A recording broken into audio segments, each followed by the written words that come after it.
Well, thank you for joining us today. My name is Ken Hovind. Es ist schön, dass ihr heute Morgen hier seid. Mein Name ist Ken Hovind. I was a high school science teacher for 15 years, Ich war 15 Jahre lang in der Highschool als Lehrer der Wissenschaften. and now I'm an evangelist speaking on creation, evolution, and Und dinosaurs. ich bin jetzt ein Evangelist und halte Seminare über Evolution, Dinosaurier und Schöpfung. This is going to be session number 7 Und das hier ist die Lektion Nummer 7. about lies in the textbooks. Es geht um die Lügen in den Schulbüchern.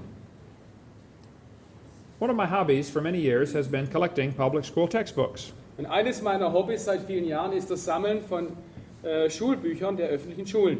Now, I have hundreds of them Ich habe hunderte von ihnen from many different countries, aus vielen verschiedenen Ländern many different grades, und aus verschiedenen Klassen.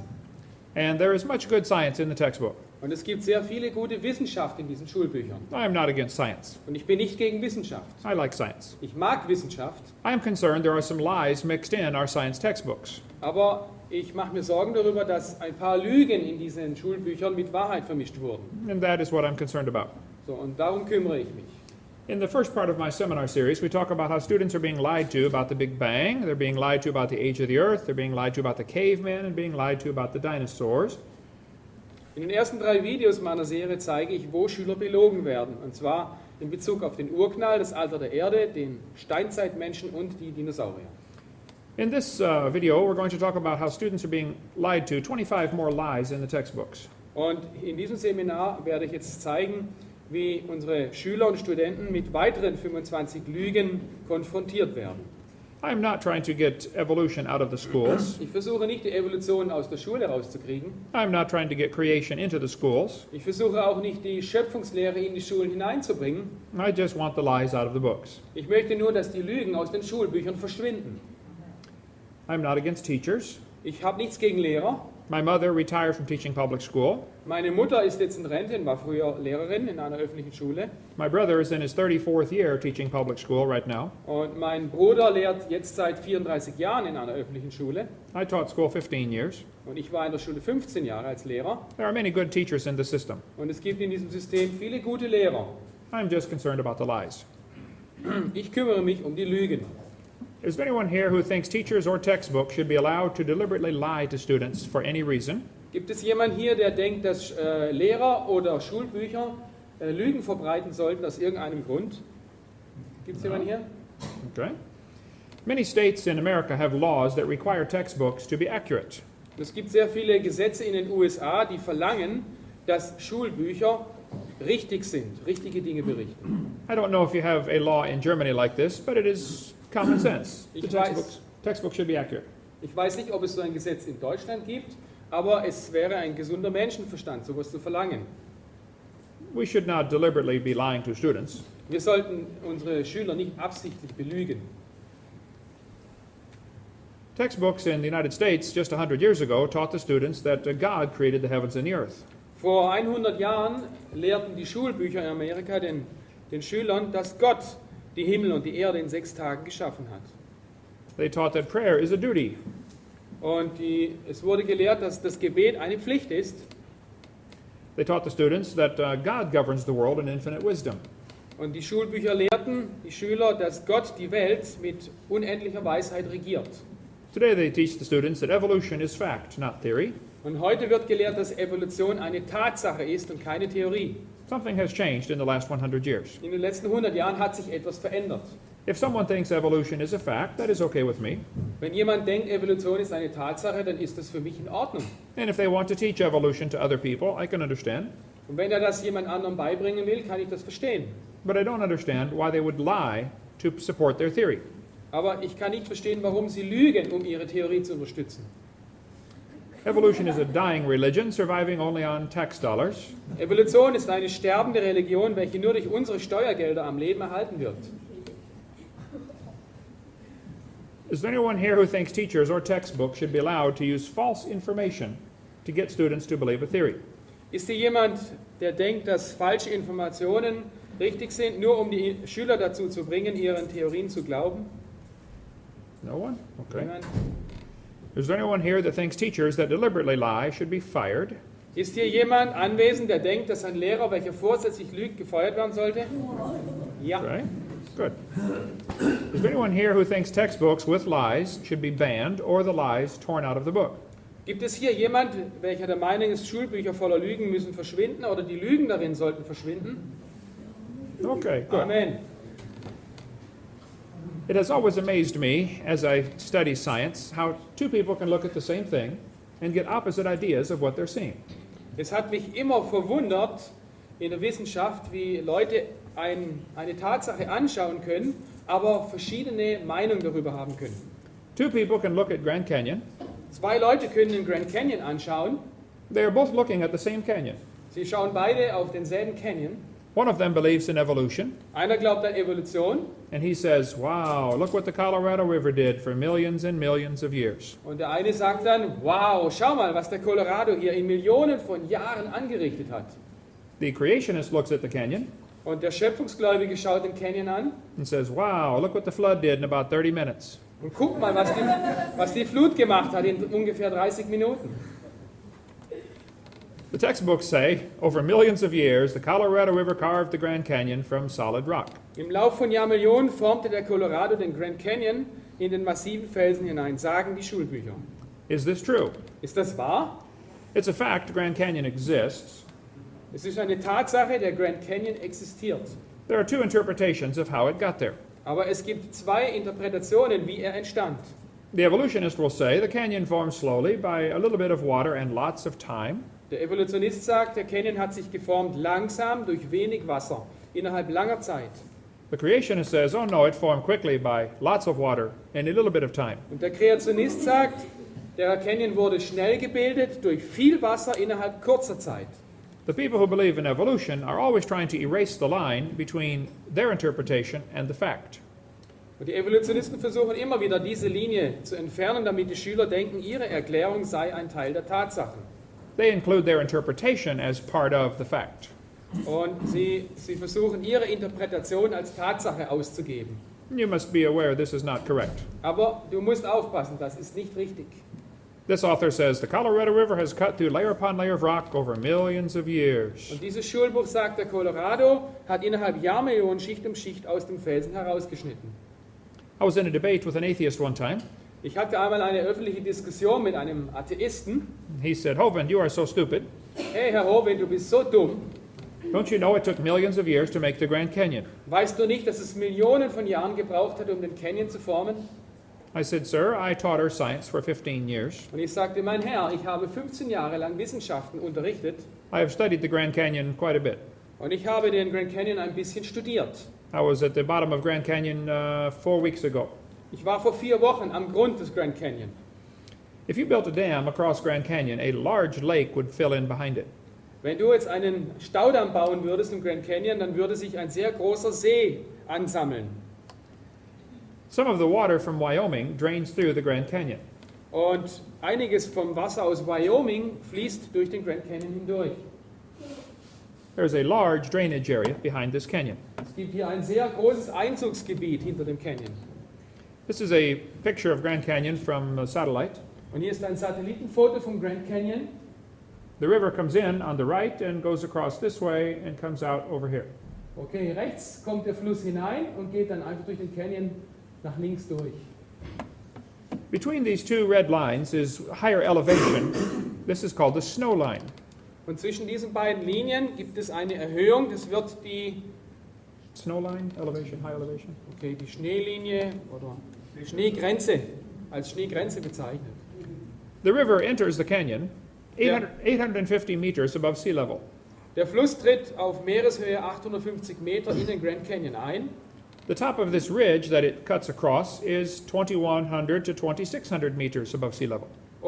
Aber die obere Kante vom Grand Canyon ist 2100 bis 2600 Meter über dem Meer. The river flows 460 kilometers through this canyon. Der Fluss legt ungefähr eine Strecke von 460 Kilometern zurück. So the top of the canyon is much higher than where the river enters the canyon. So, die Spitze des Grand Canyon ist viel höher wie die Höhe der Quelle. I said, Professor, there are some things you should consider about this canyon. Und ich sagte, lieber Herr Professor, Sie sollten ein paar Dinge betrachten. I said, did you know the top of the canyon is higher than the bottom? Wussten Sie, dass die Spitze des Grand Canyons höher ist wie der Grund? He said, yes. Ja. I said, did you know the river only runs through the bottom? Und wussten Sie, dass der Fluss nur durch den Grund fließt? He said, yes. Er sagt ja. I said, did you know the top is 1,300 meters, the top of the canyon is 1,300 meters higher than where the river enters the canyon? Und wussten Sie, dass die Spitze des Canyons 1300 Meter höher ist wie der Eintritt des Flusses? I said, did you know that rivers do not flow uphill? Wussten Sie, dass Flüsse nicht bergauf fließen? I said, did you know there is no delta?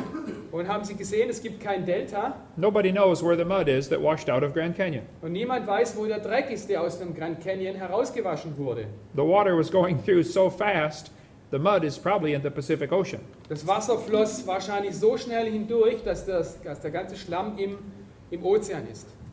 That river did not make that canyon. Dieser Fluss hat den Canyon nicht gemacht. Grand Canyon is a washed out spillway. Und dieser Canyon, das ist einfach ein ausgewaschenes Becken. There used to be two large lakes behind Grand Canyon.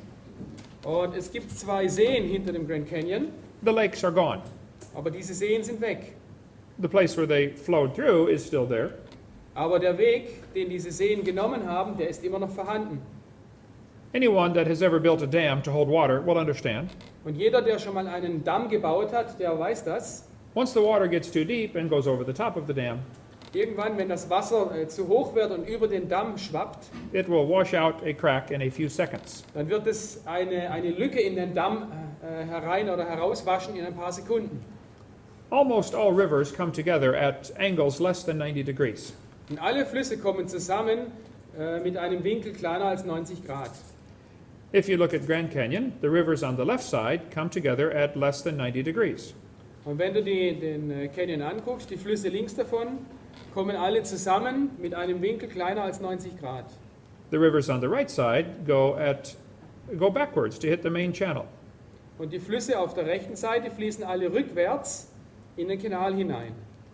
This is an indication of a lake that is draining and the water runs off the dam, hits the channel, turns around and comes back out. Und das ist ein Hinweis für einen See, der abläuft. This river did not make this canyon. Dieser Fluss hat diesen Canyon nicht geschaffen. This is one of the lies in the textbooks. Das ist eine dieser Lügen in den Schulbüchern. It is not possible for the river to flow uphill to start making this canyon. Es ist einfach nicht möglich, dass dieser Fluss bergauf fließt und diesen Canyon schafft. Are there any farmers who may know what this machine is? Gibt es hier irgendwelche Landwirte, die wissen, um was es sich bei dieser Maschine handelt? Yeah. A calf puller. Ja, ein Kalbzieher. Once in a while, a cow has a difficult time having the baby calf. Und wenn eine Kuh Probleme hat bei der Entbindung ihres Kalbes, They will attach the calf puller and pull the calf out of the cow. dann setzen sie den Kalbzieher an und ziehen das Kalb aus der Gebärmutter. One day there was a farmer pulling a calf. So, eines Tages musste ein Landwirt so ein Kalb auf diese Art entbinden. A man from the city stopped to see what is going on. Und jemand aus der Stadt stand dabei und fragte sich, was geht denn hier vor? The farmer said, "Do you have any questions?" Und der Landwirt fragte ihn, haben Sie irgendwelche Fragen? He said, "Yes, I have one question." Ja, ich habe eine Frage. Farmer said, "What is your question?" Und der Bauer sagte, ja, und welche Frage haben Sie? The man from the city said, "How fast do you think that calf was going when it ran into that cow?" Der Mann aus der Stadt fragte den Bauern, wie schnell lief dieses Kalb, als es auf die Kuh traf? Two people can see the same thing. Zwei Leute können dieselbe Tatsache anschauen, One of them is getting the wrong idea. aber der eine kriegt die falsche Idee. The Bible warned us that would happen. Und die Bibel warnt uns dafür, dass so etwas passiert. It said in the last days there will be scoffers walking after their own lust. Und die Bibel sagt, in den letzten Tagen kommen Spötter, die nach ihren eigenen Lüsten wandeln. The Bible says they're going to say, "Where is the promise of his coming? Since the fathers fell asleep, all things continue as they were from the beginning of the creation." Und sie fragen, wo ist die Verheißung seiner Wiederkunft? Denn seit die Väter entschlafen sind, bleiben alle Dinge so, wie sie am Anfang der Schöpfung waren. This is an important phrase. Das ist eine sehr wichtige Aussage. The scoffers think the way things are happening now is the way they've always been happening. Die Spötter denken, dass die Dinge so geschehen, wie sie heute geschehen, auch früher so geschahen. The Bible says they are willingly ignorant. Sie sind willig oder absichtlich unwissend, sagt die Bibel. That means dumb on purpose. Das heißt blöd aus Absicht. They're ignorant of how God made the heavens and the earth, Sie wissen nicht, wie Gott die Himmel und die Erde gemacht hat, and they're ignorant of the flood. und sie ignorieren die Flut. The Bible says the world was overflowed with water and perished. Die Bibel sagt, die Welt wurde vom Wasser überschwemmt und ging verloren. The scoffers don't want to admit there was a flood. Und die Spötter wollen nicht zugeben, dass es eine Flut gab. One of the scoffers in the last days was a man named James Hutton. Und einer der Spötter in unserer Zeit war James Hutton. He wrote a book and said the earth is much older than everybody thinks. Und er schrieb ein Buch, in dem es heißt, dass die Erde sehr viel älter sei, als die meisten Leute denken. In 1795, when he wrote his book, most people believed the Bible. Und 1795, als er sein Buch schrieb, glaubten die meisten Leute an die Bibel. During this time in history, there were many revolutions. Und während dieser Zeit in der Weltgeschichte gab es sehr viele Revolutionen.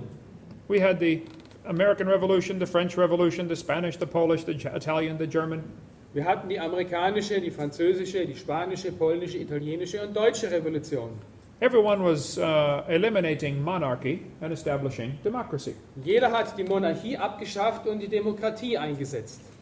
Well, whether that's good or bad is another story. So, ob das nun gut oder schlecht ist, das ist eine andere Geschichte. But the Bible says to honor the king. Aber die Bibel sagt, ehret den König. And some people thought the Bible was an obstacle to their political objectives. So, und manche Leute dachten, die Bibel ist ein Hindernis für ihre politischen Absichten. So they wanted to discredit the Bible. So, sie wollten nun die Glaubwürdigkeit der Bibel zerstören. So when everyone thought the earth was a few thousand years old, Wenn jemand glaubt, dass die Erde nur wenige tausend Jahre alt ist, James Hutton wrote a book and said it's millions of years old. schrieb James Hutton ein Buch und sagte, die Erde ist Millionen von Jahren alt. James Hutton's book had a very strong influence on a lawyer from Scotland. Und James Huttons Buch hatte einen sehr großen Einfluss auf einen Rechtsanwalt aus Schottland. James Hutton said the present is the key to the past. Und James Hutton sagte, die Gegenwart ist der Schlüssel zur Vergangenheit. No, James, the Bible is the only perfect key to the past. Aber nein, James, die Bibel ist der einzige Schlüssel zur Vergangenheit. But his book influenced Charles Lyell. Sein Buch beeinflusste Charles Lyell. Charles Lyell was a lawyer from Scotland. Charles Lyell war ein schottischer Rechtsanwalt. He hated the Bible. Er hasste die Bibel He was looking for a way to eliminate God from his life. und er versuchte, Gott auf irgendeine Art und Weise aus seinem Leben herauszuschmeißen. Charles Lyell wrote this book in 1830. In 1830 schrieb er dieses Buch, I have it right here. Die Prinzipien der Geologie. In this book, you can see his hatred for the Bible on almost every page. Und fast auf jeder Seite kannst du den Hass auf die Bibel, seinen Hass auf die Bibel sehen. He always ridiculed the scriptures. Er hat sich immer lustig gemacht über die Bibel. He referred to it as ancient doctrines. Und er nannte sie immer antike Lehrmeinungen. He said you have a religious prejudice if you believe the Bible. Er sagte, du hast ein religiöses Vorurteil, wenn du der Bibel glaubst. He said men of superior talent who thought for themselves were not blinded by authority. Er sagte, Menschen mit überlegenerem Talent, die selbst nachdachten und nicht durch die Autorität geblendet wurden. He did not like the Bible. Er mochte die Bibel wirklich nicht. If you go to universities today, Und wenn du die heutigen Universitäten besuchst, you will probably find professors who have the same attitude. da findest du Professoren mit der gleichen Einstellung. They seem to delight in mocking God's word. Und sie haben Spaß daran, das Wort Gottes zu verspotten. Lyell said his goal was to free the science from Moses. Lyells Ziel war, die Wissenschaft von Moses zu befreien. What did he mean by that? Was hat er damit gemeint? When Lyell wrote this book, most people saw the world and believed the Bible and the flood. Als Lyell das Buch schrieb, glaubten die meisten Leute der Bibel und sahen die Erde so an, wie die Bibel sagt. He wanted people to see the world and believe in evolution. Er wollte, dass die Leute die Welt anschauen und an Evolution glauben. Lyell is the primary man responsible for developing the geologic column. Und Charles Lyell ist hauptverantwortlich dafür, dass es diese geologische Zeitskala gibt. How many of you have ever studied the geologic column in school? Wer von euch hat in der Schule schon die geologische Zeitskala studiert oder gelehrt bekommen? They gave each layer of Earth a different name and an age and an index fossil. Sie geben jeder Schicht in der Erde einen Namen, ein Alter und ein sogenanntes Indexfossil. This was done in 1830, Das wurde 1830 gemacht, before there ever was carbon dating bevor es die C14 Altersbestimmungsmethode gab or any method of dating these rocks. oder überhaupt eine Altersbestimmungsmethode für Felsen. This was all imagination. Das war alles Fantasie. It's a fact the Earth has many layers of sedimentary rock, Es ist eine Tatsache, die Erde hat sehr viele verschiedene Sedimentschichten, there are two interpretations of how they got there. aber es gibt zwei Interpretationen, wie diese entstanden. The evolutionists say they formed slowly over millions of years. Die Evolutionisten sagen, sie bildeten sich langsam über Millionen von Jahren. The creationist says these layers are all from the flood in the days of Noah. Und der Kreationist sagt, diese Schichten entstanden in der Sintflut.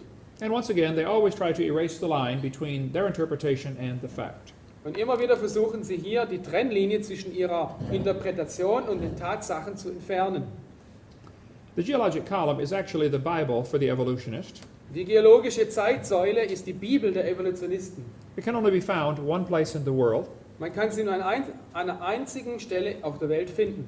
The only place it exists is in the textbook. Der einzige Platz, wo die Zeitskala existiert, ist in den Schulbüchern. There is no geologic column. Es gibt keine geologische Zeitskala. It is pure imagination.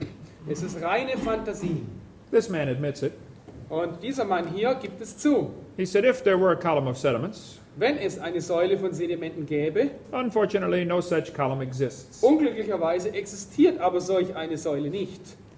It is true there are many layers of rock, Es stimmt, es gibt sehr viele Gesteinsschichten. but if the geologic column actually existed, it would be 100 miles thick, Und wenn diese, 160 kilometers. wenn diese Skala wirklich existieren würde, dann wäre sie 160 Kilometer dick. So that is one of the lies in the textbooks. So, das ist eine der Lügen in den Schulbüchern. There is no geologic column. Es gibt keine geologische Zeitskala. But all of evolution theory is based upon the geologic column. Aber die ganze Evolutionstheorie basiert auf der geologischen Zeitskala. It does not exist. Sie existiert nicht. It is true there are many layers of rock, Es gibt sehr viele Gesteinsschichten, das ist wahr. but if those layers were different ages, why are there no erosion marks between the layers? Und wenn diese Gesteinsschichten für verschiedene Zeiten stehen, warum gibt es dazwischen keine Erosionsanzeichen? If that layer sat there for 5 million years waiting for the next one, Wenn diese Schicht jetzt 5 Millionen Jahre gewartet hätte, bis sich die nächste auf ihr abscheidet, don't you think it would rain once in a while? würde es dazwischen nicht einmal regnen. There are no erosion marks between the layers. Aber es gibt keine Anzeichen von Erosion zwischen diesen Gesteinsschichten. All of those layers were deposited rapidly Alle diese Gesteinsschichten wurden schnell abgeschieden, in one big flood. in einer großen Flut. And I think I can prove that. Und ich denke, ich kann das auch beweisen. If you take water and dirt and shake it up, it settles into layers. Wenn du Wasser und Dreck vermischt und in einem Zylinder schüttelst, dann wird sich der Dreck unten absetzen. I was preaching many years ago in Union Center, South Dakota. Vor einigen Jahren habe ich in Union Center, South Dakota, ein Seminar gehalten. It is not even on the map. Dieser Ort ist nicht einmal auf der Landkarte. There are only 40 people in this town. Es gibt nur 40 Leute in dem Dorf 38 of them came to the seminar. und 38 kamen zum Seminar. The other two were probably pulling a calf. Und die anderen zwei haben gerade ein Kalb entbunden. We had a great meeting. So, wir hatten eine großartige Veranstaltung. The preacher said, let's go to Rapid City, South Dakota. Der Prediger sagte, komm, lass uns nach Rapid City gehen. They have a museum with dinosaur bones. Und die haben dort ein Museum mit Dinosaurierknochen. I said, I like dinosaurs. Let's go. Und ich sagte, ich mag Dinosaurier, lasst uns hingehen. We went to the museum. Wir gingen ins Museum A man met us at the door and said, may I give you a tour? und ein Mann traf uns am Eingang und schlug uns vor, uns zu führen. We said that would be great. Und wir sagten, wunderbar. The first place we stopped on the tour was the geologic chart. Und der erste Ort, an dem wir Halt machten, war bei dieser geologischen Skala. He said, this layer of rock you're looking at is about 70 million years old. Und diese Gesteinsschicht hier ist 70 Millionen Jahre alt. My daughter was 12 years old. Meine Tochter war damals 12 Jahre alt She said, how do you know that layer is 70 million years old? Und sie fragte, wie wissen Sie, dass diese Schicht 70 Millionen Jahre alt ist? He said, we know the age of the rock layers because of the fossils we find in them. Und er sagte, wir kennen das Alter dieser Gesteinsschicht wegen dem Alter der Fossilien, die darin vorkommen. She said, thank you, sir. Und sie sagte, danke, mein Herr. We walked around on this side, and the man said, these fossils are about 100 million years old. Und dann gingen sie auf die andere Seite und er sagte hier, diese Fossilien sind 100 Millionen Jahre alt. My daughter raised her hand again. Und meine Tochter streckte wieder She said, how do you know the age of these bones? und fragte, woher wissen Sie das Alter dieser Knochen? He said, we know the age of the fossils because of the layer they came from. Wir kennen das Alter der Fossilien da, weil wir wissen, aus welcher Gesteinsschicht sie kommen. She said, excuse me, sir. Und sie fragte wieder, entschuldigen Sie, mein Herr, When we were standing over there, you told me the age of the layers is because of the fossils. als wir da drüben standen, sagten Sie mir, das Alter der Gesteinsschicht wird durch die Fossilien bestimmt. And now you tell me you know the age of the fossils because of the layers. Und jetzt erzählen Sie mir, Sie kennen das Alter der Fossilien wegen dem Alter der Gesteinsschichten. She said, isn't that circular reasoning? Ist das nicht eine zirkuläre Beweisführung? The man had a strange look on his face. Und der Mann hatte auf einmal einen seltsamen Gesichtsausdruck. It was almost as if he were thinking. Und es erschien fast so, als ob er nachdenken würde. He looked at my daughter. Er schaute meine Tochter an, He looked at me. er schaute mich an, I was not going to help him. aber ich wollte ihm nicht helfen. I said, this is going to be interesting. Und ich dachte, das wird interessant. He looked back at my daughter. Er schaute meine Tochter wieder an He said, you are right. I never thought of that before. und sagte, du hast recht, ich habe da noch nie drüber nachgedacht. That is circular reasoning. Das ist, Zirkelschluss nennt man das, ja. Ah. Zirkelschluss nennt man das. That man drove 50 miles to come hear me preach that night. Und dieser Mann 80 fuhr 40 Meilen, um mich an diesem Abend predigen zu hören. The crowd swelled to 39. Und die Menge wuchs an auf 39. Afterwards, he talked to me for almost an hour. Danach hat er fast eine Stunde lang mit mir geredet. He said, is everything I believe about geology wrong? Und er fragte mich, ist alles, was ich über Biologie glaube, falsch? He said, I teach geology in the college. Er sagte, ich lehre Geologie im College, im Gymnasium. I said, no, you've learned many good things. Und ich sagte, nein, Sie haben bestimmt sehr viele gute Sachen gelernt. You've learned the names of all the minerals. Sie haben die Namen der ganzen Mineralien gelernt. There are nearly 1,200 different Und minerals. es gibt ungefähr 1200 verschiedene Mineralien. Some have names about this big. Und manche haben so lange Namen. I said, you have learned many good things about geology. Du hast sehr viele gute Dinge über Geologie gelernt. But the layers are not different ages. Aber die Schichten sind keine unterschiedlichen Zeitalter. It is based on circular reasoning. Sie basieren auf Zirkelschluss. I will show you. Und ich zeige dir das. On page 306, it tells the students to date the rocks by the fossils. Okay, auf Seite 306 heißt es, bestimme das Alter der Felsen durch die Fossilien. On page 307, it says date the fossils by the rocks. Und auf Seite 307 heißt es, bestimme das Alter der Fossilien durch die Felsschicht. This is silly. Das ist dumm. We could talk all day about circular reasoning. Wir könnten den ganzen Tag uns über den Zirkelschluss unterhalten. They do not date the fossils by carbon dating. Sie bestimmen nicht das Alter von Felsen durch die C14-Methode. Radiometric dating would not have been feasible if the geologic column had not been erected first. Radiometrische Datierung wäre nicht machbar gewesen, wenn die geologische Säule vorher nicht erstellt worden wäre. This man says the rocks do date the fossils, but the fossils date the rocks more accurately. Dieser Mann sagte, die Gesteine datieren die Fossilien, aber die Fossilien datieren die Gesteine genauer. I think the cheese fell out of his sandwich. The what? The cheese fell out of his sandwich. It's Okay, not too smart. ich glaube, ihm ist der Käse vom Brot gefallen. What expression they use in Germany? His elevator doesn't go to the top. Hat nicht alle Tassen im Schrank, oder? Yeah. He doesn't have all his cups in his cupboard. Okay. There we go. I like to ask evolutionists this question. Und ich frage Evolutionisten gern ich stelle Evolutionisten gern diese Frage. I say the geologic column contains limestone quite a few different places. Die geologische Säule enthält in verschiedenen Schichten immer wieder Kalkstein.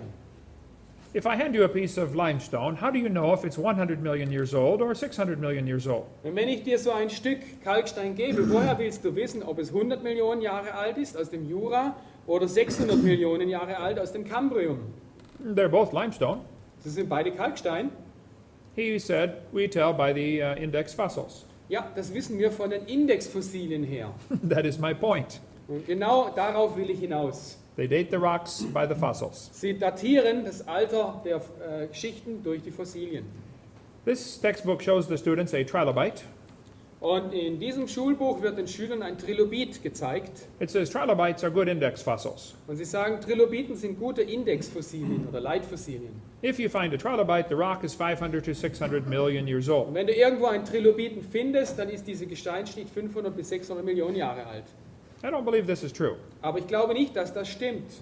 A man found a fossil of a shoe print where the man had stepped on, it smashed a trilobite. Es wurde ein versteinerter Schuhabdruck gefunden mit einem zerquetschten und zertretenen Trilobiten. How could a human step on a trilobite? Wie konnte ein Mensch auf einen Trilobiten treten? The textbooks say they lived 500 million years ago. Die Schulbücher sagen, sie lebten vor 500 Millionen Jahren. They say man did not come till 3 million years ago. Aber die Menschheit existiert erst seit 3 Millionen Jahren. And then he didn't wear shoes till 5,000 years ago. Und dann haben sie 5000 Jahre lang keine Schuhe angehabt. I don't think trilobites lived millions of years ago. Ich glaube nicht, dass Trilobiten vor Millionen von Jahren gelebt haben. One man said, maybe aliens visited the planet 500 million years ago. Und jemand sagte, ja, vielleicht sind die Aliens vor 500 Millionen Jahren gekommen und haben den Planeten besucht. No, that will explain it. Ja, das ist die Erklärung. Another man said, maybe there was a large trilobite shaped like a shoe that fell on a small one. Und vielleicht gab es einen Trilobiten, der aussah wie ein Schuh und der fiel dann auf den kleinen Trilobiten. There are big trilobites, Es gab große Trilobiten, but they are not shaped like a shoe. aber sie sahen nicht aus wie ein Schuh. The trilobite had the most complicated eye ever. Die Trilobiten haben die kompliziertesten und perfektesten Augen, die die Natur je hervorgebracht hat. Trilobite eyes are amazing. Trilobitenaugen sind wirklich erstaunlich. This is supposed to be one of the first creatures to evolve. Und das sollte eine der ersten Geschöpfe sein, die sich entwickelt haben. It already has the most complex eye. Es hatte schon das absolut komplizierteste Auge. So when they tell you trilobites are index fossils, that is a lie. Wenn Sie dir erzählen, dass Trilobiten Leitfossilien sind, dann ist das eine Lüge. There may be some trilobites still alive. Und es gibt heute noch Trilobiten, die leben. This textbook shows the kids an index fossil called a graptolite. Und hier wird den Kindern ein Leitfossil gezeigt, ein Graptolit. They say it's from 410 million years old. Und sie sagen, es sei 410 Millionen Jahre alt. I don't think so. Aber ich glaube das nicht. Graptolites were found still alive in 1993. 1993 hat man lebendige Graptoliten im Südpazifik gefunden. If they are still alive, they could exist in any rock layer. So, und wenn sie heute noch leben, dann können sie in jeder Gesteinsschicht vorkommen. So any index fossil dating is wrong. So, jede Datierung nach Leitfossilien ist daher falsch. The students are taught that the lobe-finned fish are index fossils from 325 million year old rock. Just a minute, I'll get it for Ja, you. ja. Yeah, oh, well. Okay. Ah ja, okay. Es wird den Schülern gesagt, dass Quastenflosser ein Beweis für Evolution sind. This is a lie. The lobe-finned fish are still alive. Und das ist eine Lüge, denn es gibt heute noch lebendige Quastenflosser. When they found them still alive in the ocean, Man hat sie heute noch lebendig im Ozean gefunden they said, this is amazing. und sie sagen, das ist erstaunlich. They survived for 325 million years. Sie haben 325 Millionen Jahre überlebt. They never considered questioning the geologic column. Aber sie stellten nie die geologische Säule in Frage. These fish are swimming the Indian Ocean today. Heutzutage sind diese Fische noch im Indischen Ozean. This woman wrote a book about a fish caught in time. Hier ist eine Frau, die ein Buch schrieb über einen Fisch gefangen in der Zeit. She said, it's our own great uncle, 40 million times removed. Sie sagt, es ist unser eigener Urgroßonkel vor 40 Millionen Jahren. I don't think I can help someone like that. Aber so jemandem kann man nicht helfen, denke ich. You will be told dinosaurs are index fossils for 70 million year old rock. Und man lehrt uns, dass die Dinosaurier in der Kreidezeit vor über 70 Millionen Jahren lebten. I don't think so. Aber ich glaube nicht, dass das stimmt. Dinosaurs have always lived with man. Dinosaurier haben immer zusammen mit Menschen gelebt. We covered that on seminar part 3. Das haben wir im Seminar Nummer 3 gesehen. A medical doctor found blood cells inside dinosaur bone. Ein Pathologe untersuchte Dinosaurierknochen und fand dort Blut im Knochen. Human hands have been found fossilized with dinosaur bones. Versteinerte Menschenhände wurden zusammen mit Dinosaurierknochen gefunden. The layers are not different ages. Und die Gesteinsschichten sind nicht verschiedene Zeitalter. All over the world, petrified trees are found standing up, connecting these layers. Und überall in der Welt findet man versteinerte Bäume, die durch diese Gesteinsschichten hindurchgehen. How can the layers be different ages? So, wie kann es sein, dass diese Gesteinsschichten ein unterschiedliches Alter haben? How long does a dead tree stand up in Germany before it falls down? Wie lange steht ein abgestorbener Baum in Deutschland herum, bis er zusammenfällt? Probably less than a million years. Ich glaube weniger als 1 Million Jahre. Those layers cannot possibly be different ages. Diese Gesteinsschichten können unmöglich verschiedene Zeitalter sein. Maybe by a few weeks or months. Vielleicht ein paar Wochen oder Monate. If they were buried in mud, it would take a few years to petrify. Und wenn sie im Schlamm eingebettet sind, dann dauert es ein paar Jahre, bis sie versteinern. I think the best explanation for petrified trees standing up is the flood. Ich denke, die beste Erklärung für versteinerte, aufrecht stehende Bäume ist die Sintflut. There are not just one or two of these trees. Es gibt nicht nur 1 oder 2 dieser Bäume, There are thousands of them. es gibt Tausende von ihnen. In a large coal mine in Alabama, In einer großen Kohlemine in Alabama they find dozens of trees standing up. fanden sie Dutzende von aufrecht stehenden Bäumen. They are connecting two seams of coal. Und sie haben 2 Kohleflöze verbunden. The textbooks say the first layer of coal came from trees that lived millions of years ago, Und die Schulbücher sagen, die erste Kohleschicht entstand vor Millionen von Jahren. and then there were millions of years of dirt on top, Und dann kam Millionen Jahre lang nur Dreck obendrauf. and then another forest had to grow, In der Zeit wuchs ein anderer Wald heran and it had to get compacted into coal. und der wurde dann auch wieder zusammengedrückt und zu Kohle umgebildet. This is not possible. Aber das ist unmöglich. If you look at all the evidence, Wenn du die ganzen Beweise anschaust, it is easy to show the two layers of coal formed within a few months of each other. dann kann man sehen, dass diese Kohleflöze oder Kohleschichten sich innerhalb weniger Monate gebildet haben. These trees are overlapping. Diese Bäume überlappen sich nämlich. This tree is almost 10 meters tall, standing straight up. Und dieser Baum hier ist ungefähr 10 Meter lang, steht aufrecht. In Nova Scotia, Canada, there are hundreds of petrified trees standing straight up. In Nova Scotia in Kanada findet man hunderte von solchen aufrecht stehenden Bäumen. They go through nearly 800 meters of rock. Und sie gehen durch fast 800 Meter Gesteinsschicht. I don't think it's smart to say the layers are forming slowly. Ich denke, es ist nicht sehr klug zu sagen, dass sich diese Gesteinsschichten über Millionen von Jahren gebildet haben. We could talk a long time about this. Darüber könnten wir uns noch lange unterhalten. I just hate to see students lied to. Ich hasse es, wenn Schüler angelogen werden. The layers are not different ages. Diese Gesteinsschichten sind nicht verschiedene Zeitalter. Sometimes the trees are upside down. Manchmal stehen diese Bäume auch umgekehrt, mit dem Kopf nach unten. Now we really have a problem. Jetzt haben wir echt ein Problem. I've thought about this for a long time. Ich habe lange darüber nachgedacht. The evolutionist has two ways to solve this problem. Und der Evolutionist hat 2 Möglichkeiten, aus diesem Dilemma herauszukommen. He can say, the trees stood there for millions of years waiting for rock to form around them. Er kann zum Beispiel sagen, die Bäume standen Millionen von Jahren aufrecht. Or the trees grew through hundreds of meters of solid rock looking for sunlight. Oder die Bäume wuchsen durch hunderte von Metern festem Sedimentgestein, um an die Sonne heranzukommen. There's a third way to look at this. Aber es gibt noch einen dritten Weg, das anzuschauen. The trees were buried in a big flood. Die Bäume wurden durch eine große Flut begraben. How fast was that calf going? Wie schnell lief dieses Kalb? Keep that thought in mind. Behalte diesen Gedanken im Kopf. Over 20,000 trees were blown into Spirit Lake in Washington. Über 20.000 Bäume wurden in den Spirit Lake geblasen in Washington. None of them grew there. Kein einziger Baum wuchs in dem See. This happened when the volcano exploded. Und das passierte, als der Mount St. Helens explodierte. Those trees are stuck in the mud at the bottom. Und diese Bäume steckten in dem Schlamm des Sees They are petrifying, und sie versteinern, standing up, aufrecht stehend running through dozens of layers. und reichen stecken in verschiedenen Gesteinsschichten. It does not take long for things to petrify. Es dauert nicht lang, damit Dinge versteinern. Here is petrified firewood.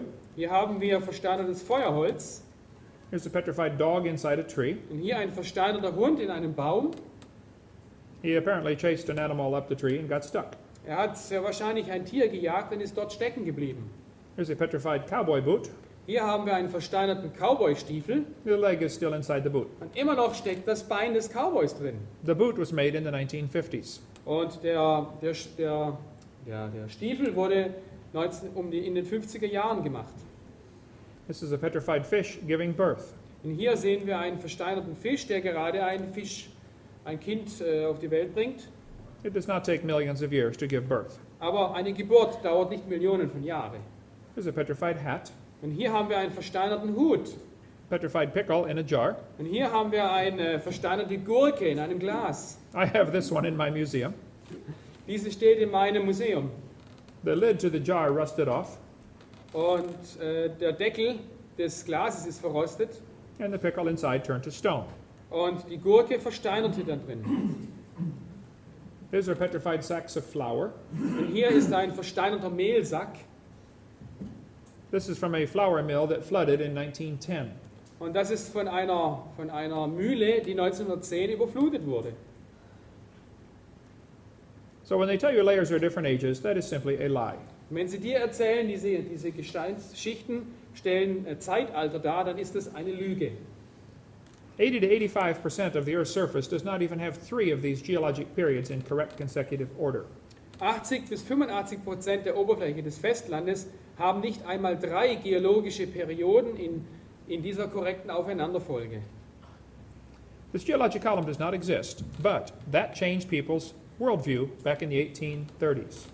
Diese geologische Säule existiert nicht, aber es änderte die Weltanschauung der Leute. This book had a very strong influence on the world. Dieses Buch hatte einen sehr starken Einfluss auf die Welt. It especially affected a young preacher who just graduated from Bible college. Und dieses Buch hat einen großen Einfluss auf einen jungen Prediger, der gerade von der Bibelschule kam. His name was Charles Darwin. Sein Name war Charles Darwin. He graduated from Bible college to be a preacher. Er kam frisch vom Bible College, um ein Prediger zu werden. And he was going to sail around the world for 5 years. Und er wollte 5 Jahre lang um die Welt segeln. He brought some books with him to read. Und er nahm sich ein paar Bücher mit. He brought his Bible, Seine Bibel and he brought Charles Lyell's book. und Charles Lyells Buch nahm er mit. He said that book changed his life forever. Und er sagte, dieses Buch veränderte sein Leben für immer.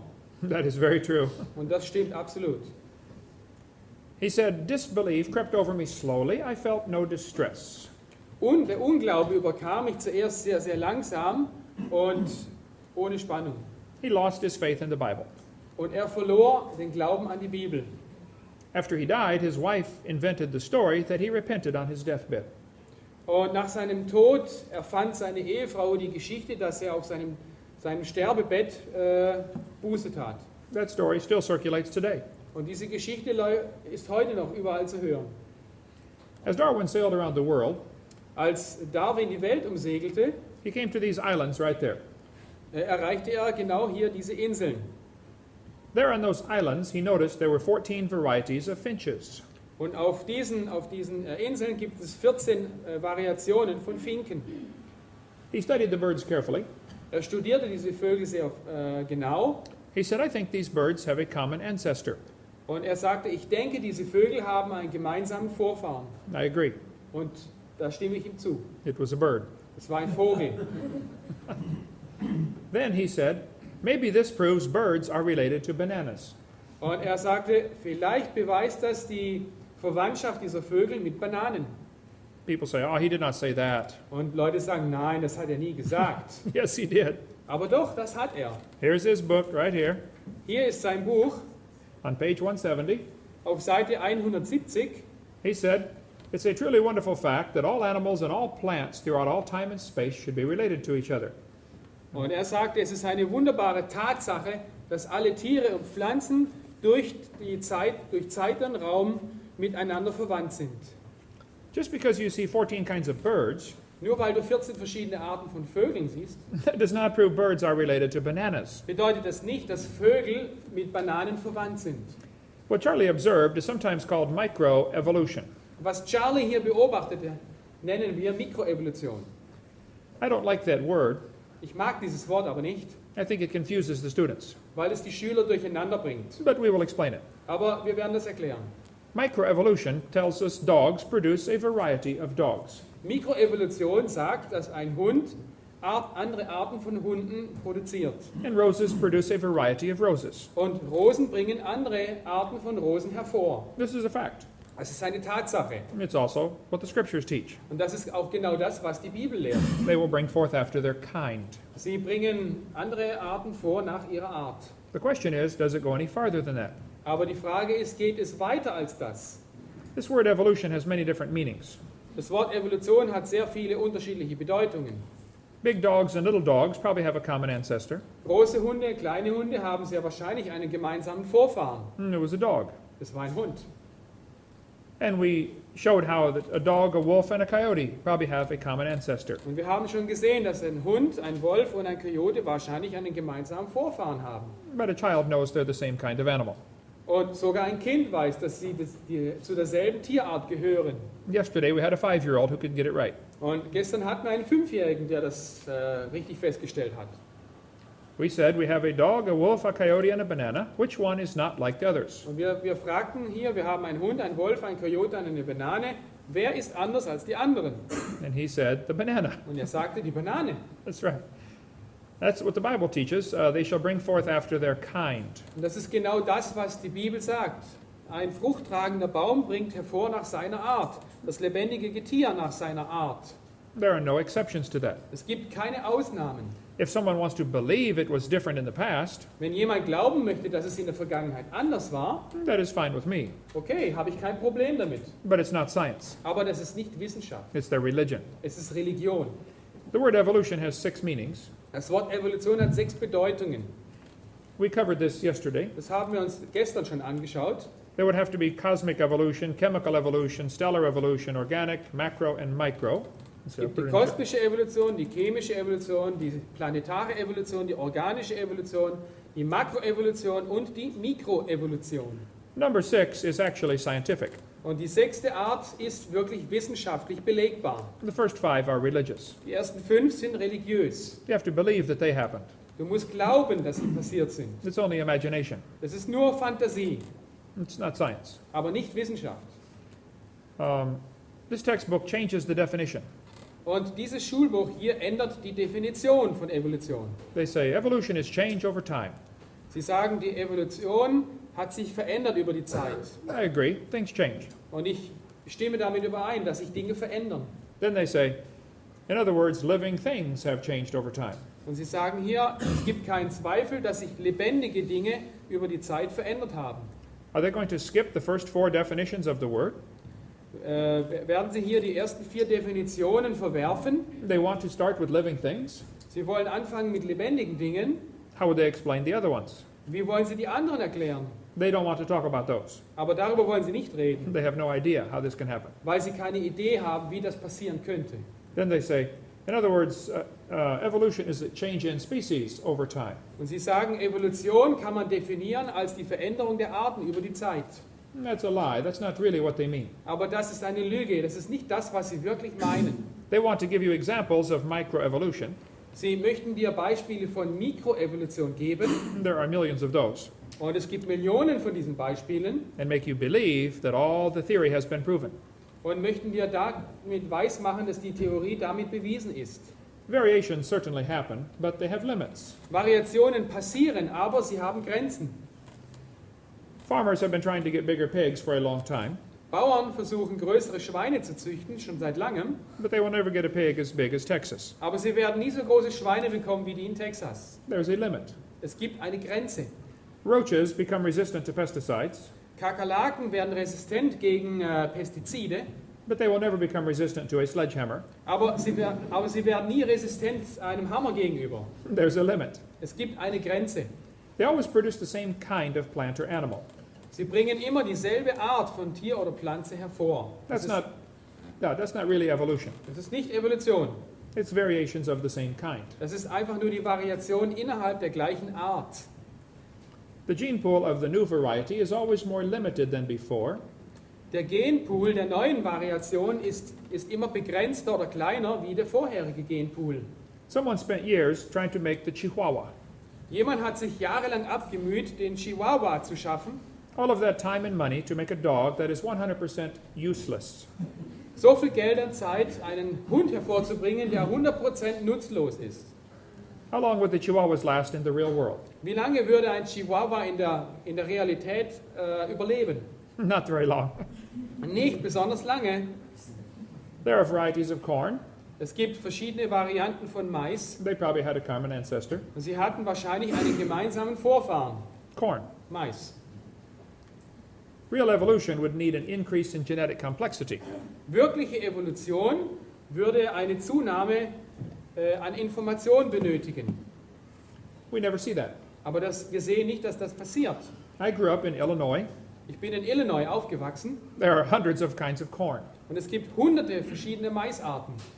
and they probably had common ancestor. Und sie hatten wahrscheinlich einen gemeinsamen Vorfahren.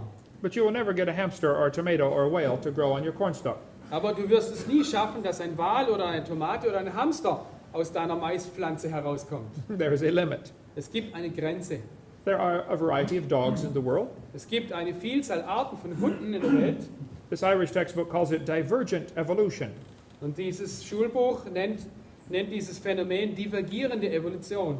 Oh, don't give it a fancy name. It's still a dog. Gib ihm nicht so einen komplizierten Fantasienamen, es ist immer noch ein Hund. It's not divergent evolution. Es ist nicht divergierende Evolution. It's exactly what God predicted. Es ist genau das, was Gott vorhergesagt hat. They bring forth after their kind. Sie bringen hervor nach ihrer Art. This Mexican textbook says the horse and the zebra have a common ancestor. Dieses mexikanische Schulbuch sagt, das Zebra und das Pferd haben einen gemeinsamen Vorfahren. I agree. Und da stimme ich überein. It looked like a horse. Es sieht aus wie ein Pferd. Four-wheel drive, Vierradantrieb, genuine leather upholstery, echtes Lederpolster, just like a horse. wie ein Pferd. There are some big horses and little horses today. Es gibt heutzutage kleine und große Pferde. Here's the world's smallest horse visiting our museum. Hier ist das kleinste Pferd, das unser Museum besucht. It is useless. Es ist absolut nutzlos. It won't bark.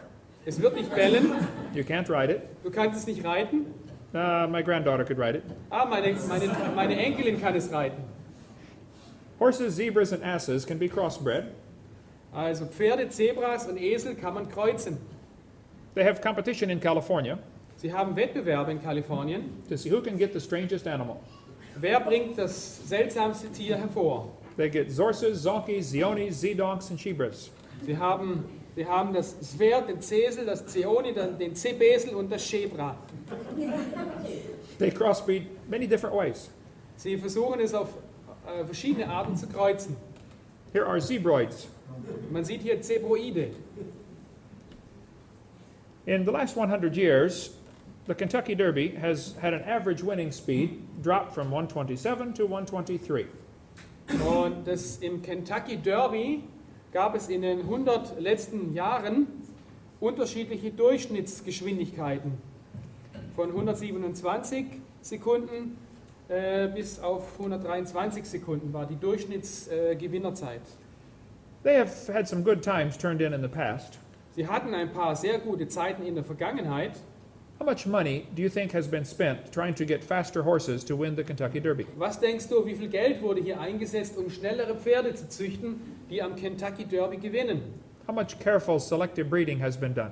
Wie viel sorgfältiges Züchten war nötig?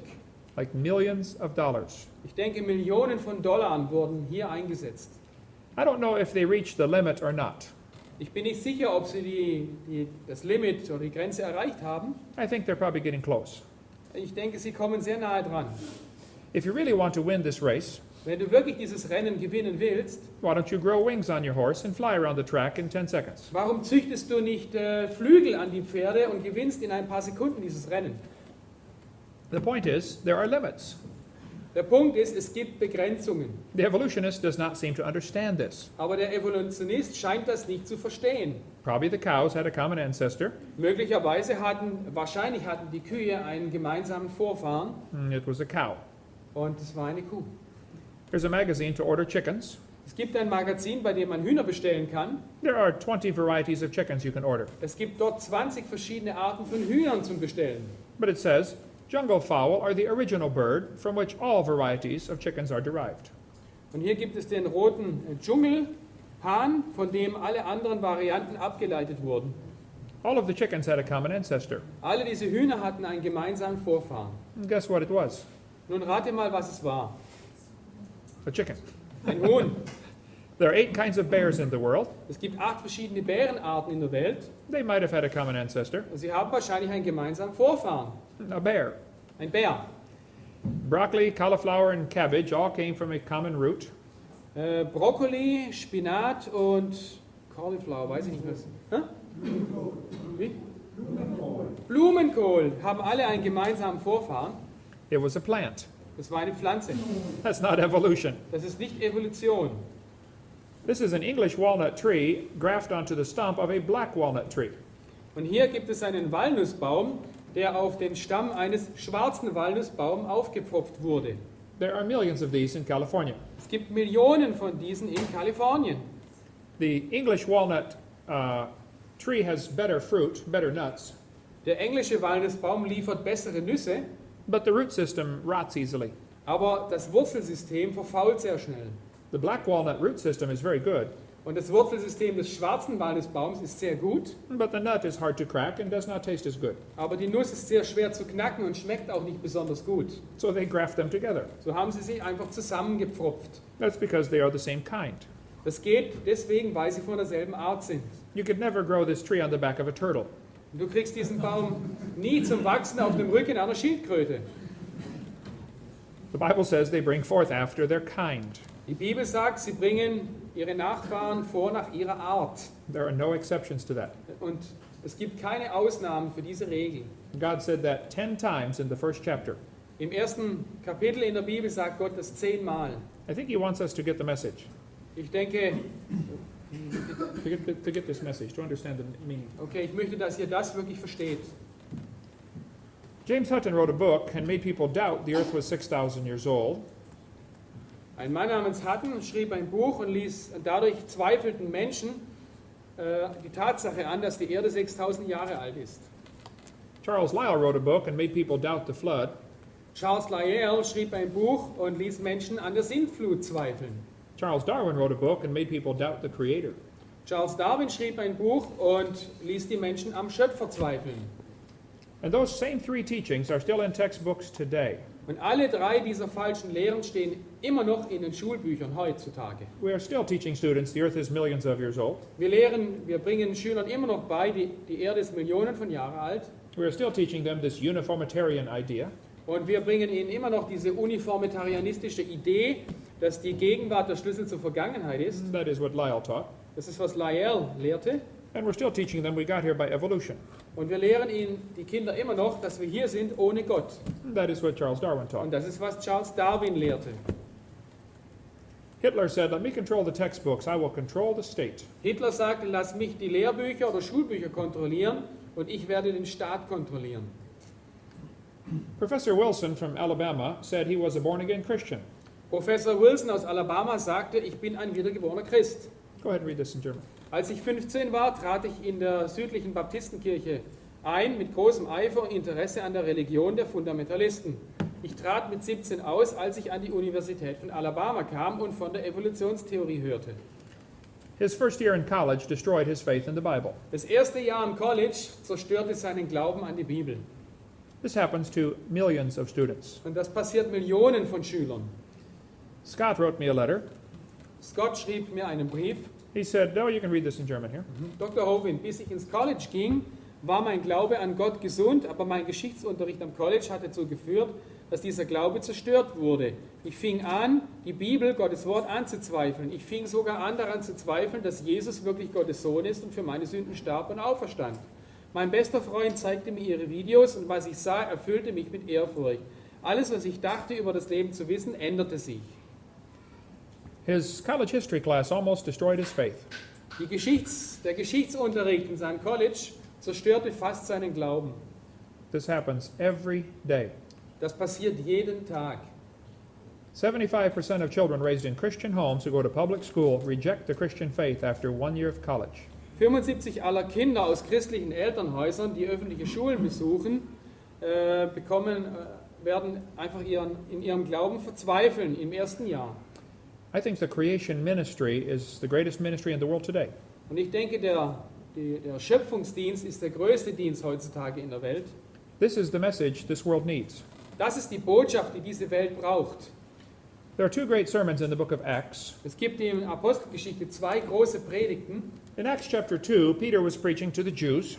In Apostelgeschichte 2 predigt Petrus den Juden He quoted many scriptures. und er zitierte sehr viele Bibelstellen. The Jews are familiar with scriptures. Und die Juden waren sehr vertraut mit der Bibel. That is how you must reach them. Und deswegen muss man sie auf diese Art erreichen. In Acts chapter 17, Und im nächsten Kapitel 17 Paul was preaching on Mars Hill. predigte Paul auf dem Marshügel in Athen.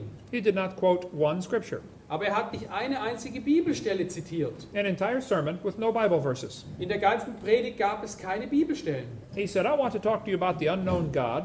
Er sagte zu den Athenern, ich möchte mit euch über den unbekannten Gott reden. He said, God that made the world. Er sagte, Gott, der die Welt gemacht hat. He started with creation. Er fing an mit der Schöpfung. I think we need to reach people starting with the creation message. Wenn du Leute erreichen willst, dann musst du mit der Schöpfungsgeschichte anfangen. If God is the creator, Wenn Gott der Schöpfer ist, he is the owner. dann gehört ihm die Schöpfung auch. Our job is to find out what he wants Und wir sollen herausfinden, was er möchte. and do what he says. Und einfach tun, was er sagt. He owns this place. Ihm gehört dieser Ort. He makes the rules, Er macht die Regeln, whether you like it or not. ob du das magst oder nicht. There are some people who don't like God telling them what to do. Es gibt Leute, die mögen es nicht, dass Gott ihnen vorschreibt, was sie tun sollen. Satan warned us, or the Bible warned us these people would come. Und die Bibel hat uns vor diesen Leuten gewarnt. Paul said to Timothy, be careful about science that is falsely so called.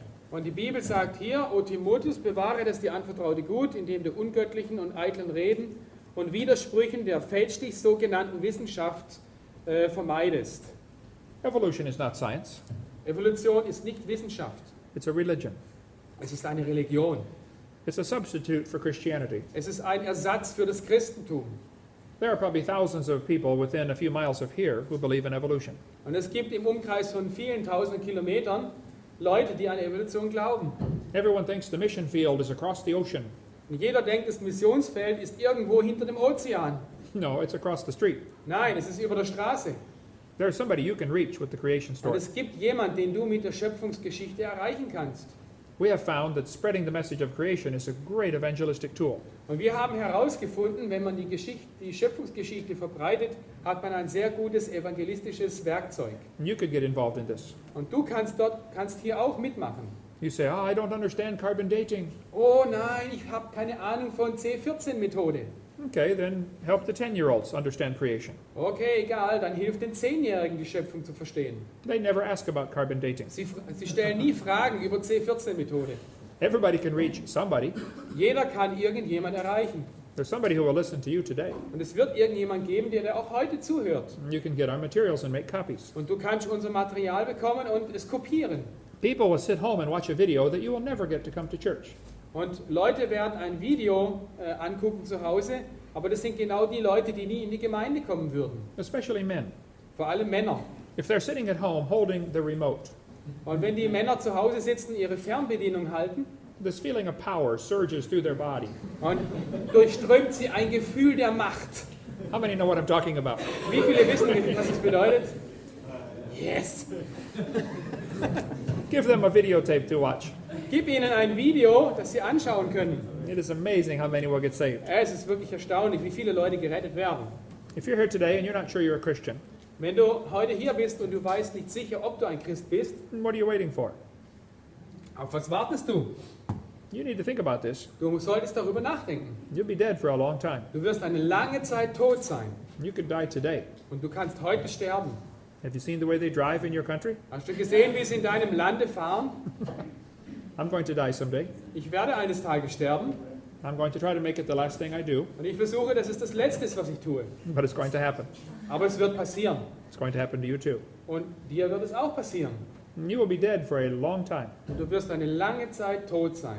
Make sure you're going to the right place. Und mach einfach sicher, stelle sicher, dass du an den richtigen Ort kommst. This evolution theory is only supported by lies. Diese Evolutionstheorie wird nur durch Lügen unterstützt. In the next session, we will cover many more lies in the textbook. Und in der nächsten Lektion werden wir weitere Lügen betrachten.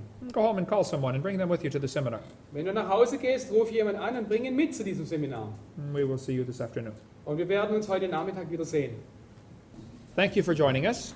Schön, dass ihr heute hier bei uns seid. My name is Ken Hovind.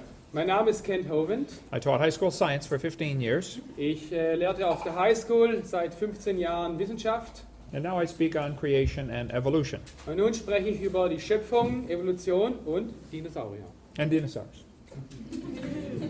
This will be a continuation of our session on lies in the textbooks. Und wir setzen jetzt die Lektion über Lügen in den Lehrbüchern fort. I have collected textbooks for many years. Seit vielen Jahren sammle ich Lehrbücher I like science. und ich mag Wissenschaft. I'm concerned there are some lies in our textbooks, Und ich denke, es gibt einige Lügen in den Lehrbüchern. and I want to show you what they are. Und ich möchte dir zeigen, welche Lügen. There is no scientific evidence to support the evolution theory except known lies. Es gibt keinen wissenschaftlichen Beweis, um die Evolutionstheorie zu stützen, außer den bekannten Lügen. If real evidence exists for the theory, please show me, but don't lie to me. So, what? If real evidence exists, Okay. Wenn es wirkliche Beweise gibt, dann zeig sie mir bitte. Aber lüg nicht die Schüler an. if I had a theory that the moon is made of green cheese, Wenn ich that would be a dumb theory. Nehmen wir an, ich hätte eine Theorie, dass der Mond 3 Fuß hoch unter der Oberfläche aus grünem Käse besteht. It is okay to have a dumb theory. Es ist in Ordnung, eine dumme Theorie zu haben. There's no law against that. Es gibt kein Gesetz dagegen. But then suppose I said NASA proved it when they went there in 1973 on a secret mission. Aber wenn ich behaupten würde, die NASA hat es bewiesen, als sie 1973 in einer geheimen Mission dort war, Now I'm using lies to support my dumb theory. jetzt benutze ich Lügen, um meine dumme Theorie zu unterstützen. It is worse to get paid by tax dollars while I lie to support my dumb theory. Und es ist noch viel schlimmer, wenn ich mich für diese Lügen mit Steuergeldern bezahlen lasse. It is okay if someone wants to believe in evolution. Es ist in Ordnung, wenn jemand an Evolution glauben möchte. I don't mind about that. Das ist mir eigentlich egal. I don't want them to lie to support their theory. Aber ich möchte nicht, dass sie lügen, um ihre Theorie zu unterstützen. And I really don't want to pay their salary while they lie to support their theory. Aber ich möchte vor allem nicht ihren Lohn bezahlen, während sie andere Leute anlügen, um ihre Theorie zu unterstützen. Let's talk about some of the lies in the textbooks. Und jetzt wollen wir über ein paar Lügen in den Schulbüchern reden. The textbook says we have evidence from fossils. Die Schulbücher sagen, wir haben Beweise von den Fossilien. This is silly. Das ist dumm. No fossils count as evidence for evolution. Überhaupt kein Fossil kann als Beweis für Evolution gelten. You cannot prove those fossils had any children. Du kannst nicht beweisen, dass diese Fossilien irgendwelche Kinder hatten. You sure can't prove they had different children. Und du kannst noch nicht beweisen, dass sie unterschiedliche Kinder hatten. Evolution is dead. Some followers are having a hard time letting it go. They even lie to make you think everything is fine. Die Evolution ist tot und manche Anhänger haben Schwierigkeiten, sie fahren zu lassen. Sie lügen sogar, um uns glauben zu machen, dass alles in Ordnung sei. They say he never looked better. Pulse and heart rate look good. Hier, die Ärzte sagen, sie sahen nie besser aus, ihr Puls und ihre Herzfrequenz sind gut. No, it is dead. Ja, die Evolution ist tot. Time to bury it. Es ist Zeit, sie zu begraben. Evolution is based on two faulty assumptions. They say mutations make something new and natural selection makes it survive and take over the population. Die Evolution basiert auf 2 falschen Annahmen. Die erste ist, Mutationen bringen etwas Neues hervor und die natürliche Selektion lässt das Neue überleben und die ganze Population.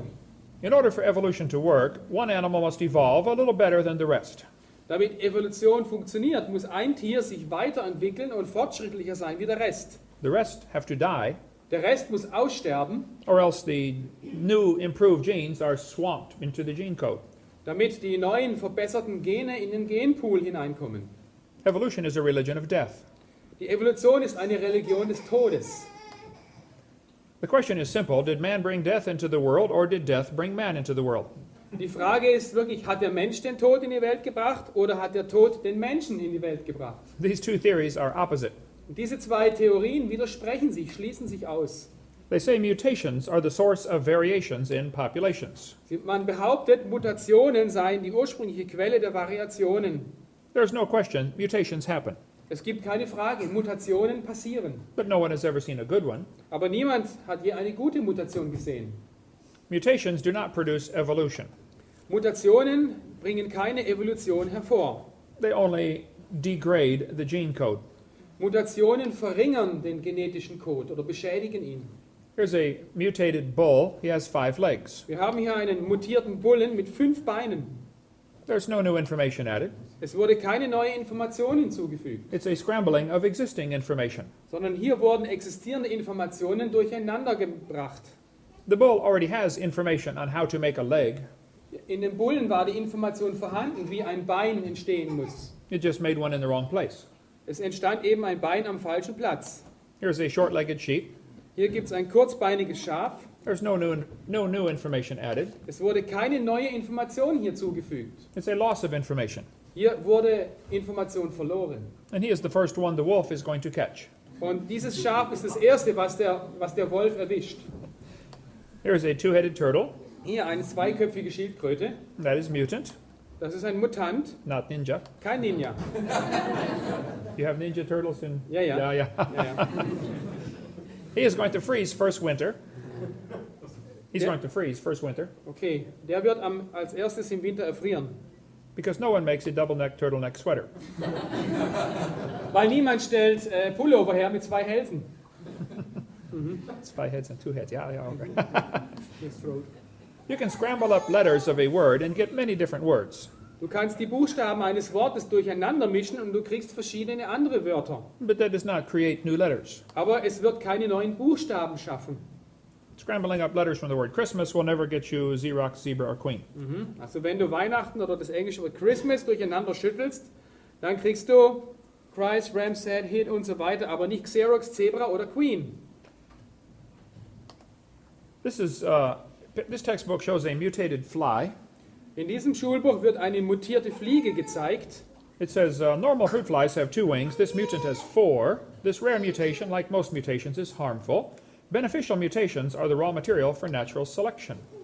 So, diese Fruchtfliege hätte normalerweise 2 Flügel, dieser Mutant hat aber 4. Diese seltene Mutation ist wie viele andere schädlich. Vorteilhafte Mutationen sind das Rohmaterial für natürliche Selektion. Why don't they give an example of a beneficial mutation? Warum zeigen Sie uns kein Beispiel von einer vorteilhaften Mutation? They told us about good mutations, Sie erzählen uns von guten Mutationen, but they didn't show us one. aber sie zeigen uns keine einzige. Do you know why? Weißt du warum? Nobody has ever seen one. Niemand hat jemals eine gute Mutation gesehen. One professor said, Hovind, you are lying. Und ein Professor sagte einmal zu mir, Herr Hovind, Sie lügen ja. He said, I know a good mutation. Ich kenne eine gute Mutation. He said, people in Africa that have sickle cell anemia are less likely to get malaria. Und zwar Leute in Afrika, die die sogenannte Sichelzellenanämie haben, die können keine Malaria bekommen. I said, that is intelligent. Und ich sagte, oh, das ist intelligent. That's like saying if you cut off your legs, you cannot get athlete's foot. Athlete's foot, a disease of fungus of the toes. Ah, okay. Wenn du dein Bein abschneidest, wirst du nie Fußpilz kriegen. Neither one is beneficial. Und keines von beiden ist vorteilhaft. They say evolution and natural selection go together. Sie sagen, Evolution und natürliche Auswahl geht zusammen. Natural selection selects, it does not create. Natürliche Auswahl selektiert oder sondert aus, aber sie schafft nichts Neues. Christians agree with natural selection. Und die Christen sind mit natürlicher Selektion einverstanden. We thought of it first. Wir haben als Erste daran gedacht. But it only selects, it does not create anything. Aber dieser Prozess schafft nichts Neues, sondern wählt nur etwas aus. Everyone understands natural selection cannot create things. Jeder versteht, dass natürliche Selektion nicht schöpferisch ist. We could talk a long time about this. Darüber können wir noch sehr lange reden. Everyone agrees natural selection works, Wir wissen alle, natürliche Selektion läuft ab, but it cannot create anything. aber sie kann nichts schaffen. when they tell the kids natural selection causes evolution, this is a lie. Und wenn man den Kindern erzählt, natürliche Selektion verursacht die Evolution, dann ist das eine Lüge. I will show you. Ich zeige euch das. If you worked in a factory that made cars, Wenn du in einer Firma arbeitest, die Autos herstellt, and your job was to select the good ones to go through and the bad ones to be rejected, und du bist in der Qualitätssicherung und musst die Guten aussondern und die Schlechten wegtun, how long would it take this process to change the car to an airplane? wie lange würde es dauern, mit diesem Prozess das Auto zu einem Flugzeug umzuwandeln? You say, you don't understand. Du würdest zu mir sagen, ich glaube, du verstehst da was falsch. The quality control cannot change the car to something else. Die Qualitätskontrolle kann das Auto nicht zu etwas anderem ändern. No, I do understand. So, ich verstehe das schon. Natural selection cannot create anything. Natürliche Auswahl kann nichts Neues schaffen. It can only make sure you have a good species. Es kann nur dafür sorgen, dass du eine gute Art hast. It will not change it to something else. Aber es wird es nicht zu etwas anderem umändern. The textbook says they counted the moths on the trees. Im Schulbuch wird von diesen Motten auf den Bäumen, auf der Rinde erzählt. They said it was 95% light-colored moths and 5% black. Am Anfang waren 95% helle Motten und nur 5% dunkle Motten. Then they said they burned coal in the factories and the trees turned black. Und dann hat man in der industriellen Produktion Kohle verbrannt und die Bäume färbten sich schwarz. And now it's 5% light and 95% black. Und jetzt gibt es nur noch 5% helle Motten und 95% dunkle Motten. How many heard this story when you went to school? Und wie viele von euch haben das schon gehört in der Schule? The entire story is a lie. Die ganze Geschichte ist eine Lüge. After 40 years of watching the trees, they found 2 moths on the trees. Nach 40 Jahren Beobachtung von Bäumen haben sie 2 Motten gefunden auf den Bäumen. So they glued dead moths to the tree to take that picture for your textbook. Und um dieses Bild zu kriegen für das Schulbuch, haben sie tote Motten auf die Bäume geklebt. They only found 2 moths in 40 years. In 40 Jahren haben sie eigentlich nur 2 Motten gefunden. What is 95% of 2? Was ist 95% von 2?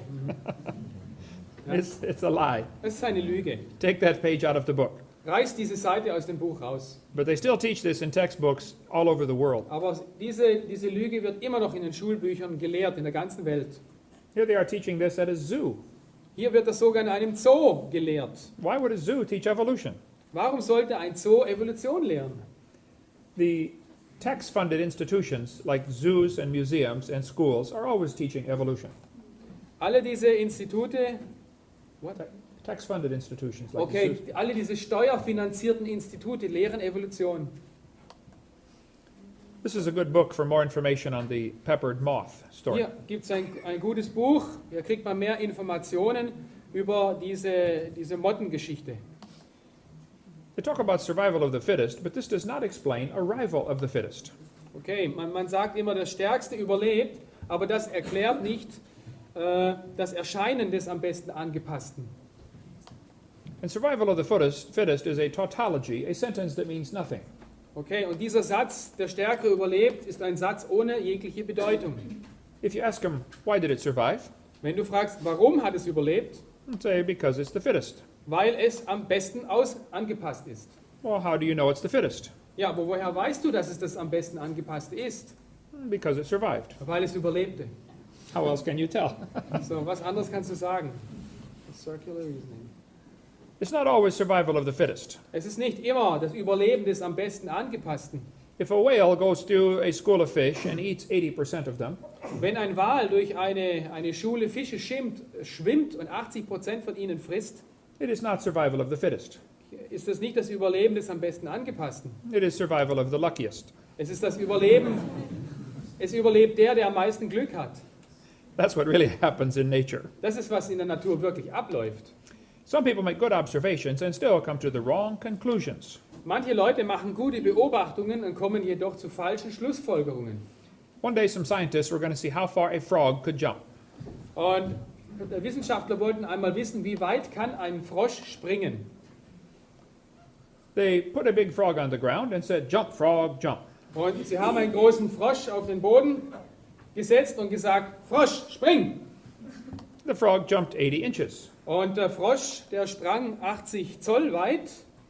They brought him back and cut off one leg Sie haben ihn zurückgeholt und einen Fuß abgeschnitten and said, "Jump, frog, jump." und gesagt, Frosch, spring, spring. He jumped 70 inches. Und er sprang 70 Zoll.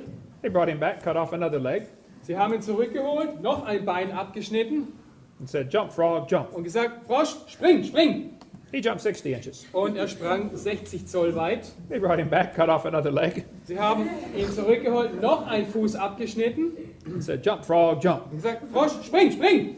He jumped 50 inches. Und er sprang 50 Zoll weit.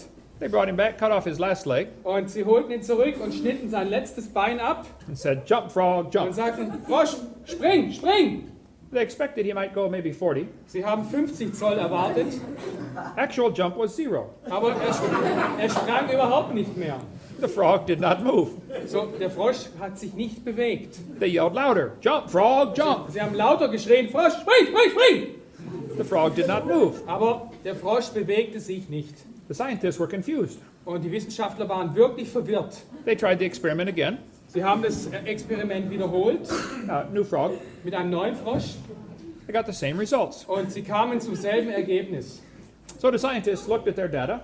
So, die Wissenschaftler haben dann ihre Daten angeschaut. They said the frog jumped less as the legs were removed. Der Frosch springt immer weniger weit, je mehr Beine entfernt werden. They said, but we must conclude that a frog with no legs goes deaf. So, deswegen müssen wir schließen, ein Frosch ohne Beine ist taub.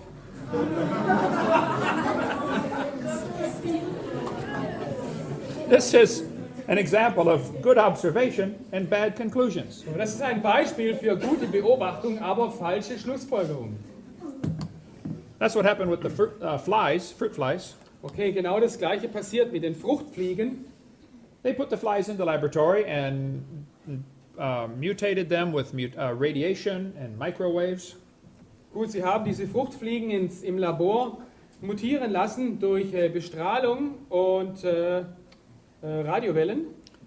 They got flies with curled wings. Und sie bekamen also Fliegen mit gelockten Flügeln. They fly around. Bzz, bzz, bzz, bzz. Sie flogen immer im Kreis rum, Could not go anywhere. They got aber flies kamen with, nirgendwo an. they got flies with no wings. Dann hatten sie Fliegen ohne Flügel. It's not a fly, it's a crawl. So, das war keine Fliege, das war ein Kriecher. Ein Krabbler. So they said fruit flies refuse to become anything but fruit flies under any circumstances yet devised.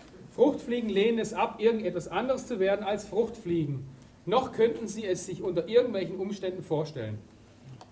They said all mutations produce flies that were inferior to the original fly. Alle Mutationen haben wieder Fliegen hervorgebracht, die aber dem Original unterlegen waren. This is a good observation. Das ist eine gute Beobachtung. Then they said fruit flies must have evolved as far as they can go. Und dann haben sie gesagt, ja, die Fruchtfliegen, die haben sich wahrscheinlich so weit entwickelt, wie es überhaupt geht. That's a bad conclusion. Und das ist eine schlechte Schlussfolgerung. Maybe you should conclude that God made them right to begin with. Du solltest vielleicht sagen, Gott hat sie am Anfang genau richtig gemacht. All you are doing is hurting them in your laboratory. Und alles, was du getan hast, du hast sie in deinem Labor verletzt. Jump, frog, jump. Hier, spring, Frosch, spring. Then they tell the students to think critically. Dann hat man den Schülern beigebracht, ihr müsst kritisch denken. They say, do you think humans are still evolving? Und die Frage lautete, denken Sie, dass sich Menschen immer noch entwickeln? What kind of question is this? Was ist das für eine Frage? That's a question like, have you stopped beating your wife yet? Das ist eine Frage wie, haben Sie schon aufgehört, Ihre Frau zu schlagen? If I say yes, I'm admitting I did. Und wenn ich Ja sage, gebe ich zu, dass ich das getan habe. If I say no, I'm still doing it. Und wenn ich Nein sage, schlage ich sie immer noch. Did you know it is possible for the question to already have a built-in assumption? Weißt du, dass es möglich ist, eine Annahme in eine Frage zu tun, zu verstecken? The question that they asked is not a good question. Die Frage, die man hier stellt, ist keine gute Frage. How is a Christian kid supposed to answer this question? Wie sollen christliche Kinder diese Frage beantworten? Do you think humans are still evolving? Doesn't that assume evolution has happened? Bedeutet das nicht, dass Evolution passiert ist? This is not a question to learn to think critically. Das ist keine Frage, um kritisch denken zu lernen. This is a Soviet-style indoctrination type question. So, das ist die Sowjet-Indoktrinierungsfrage. And when the kid is done taking this class, he will think he knows how to think.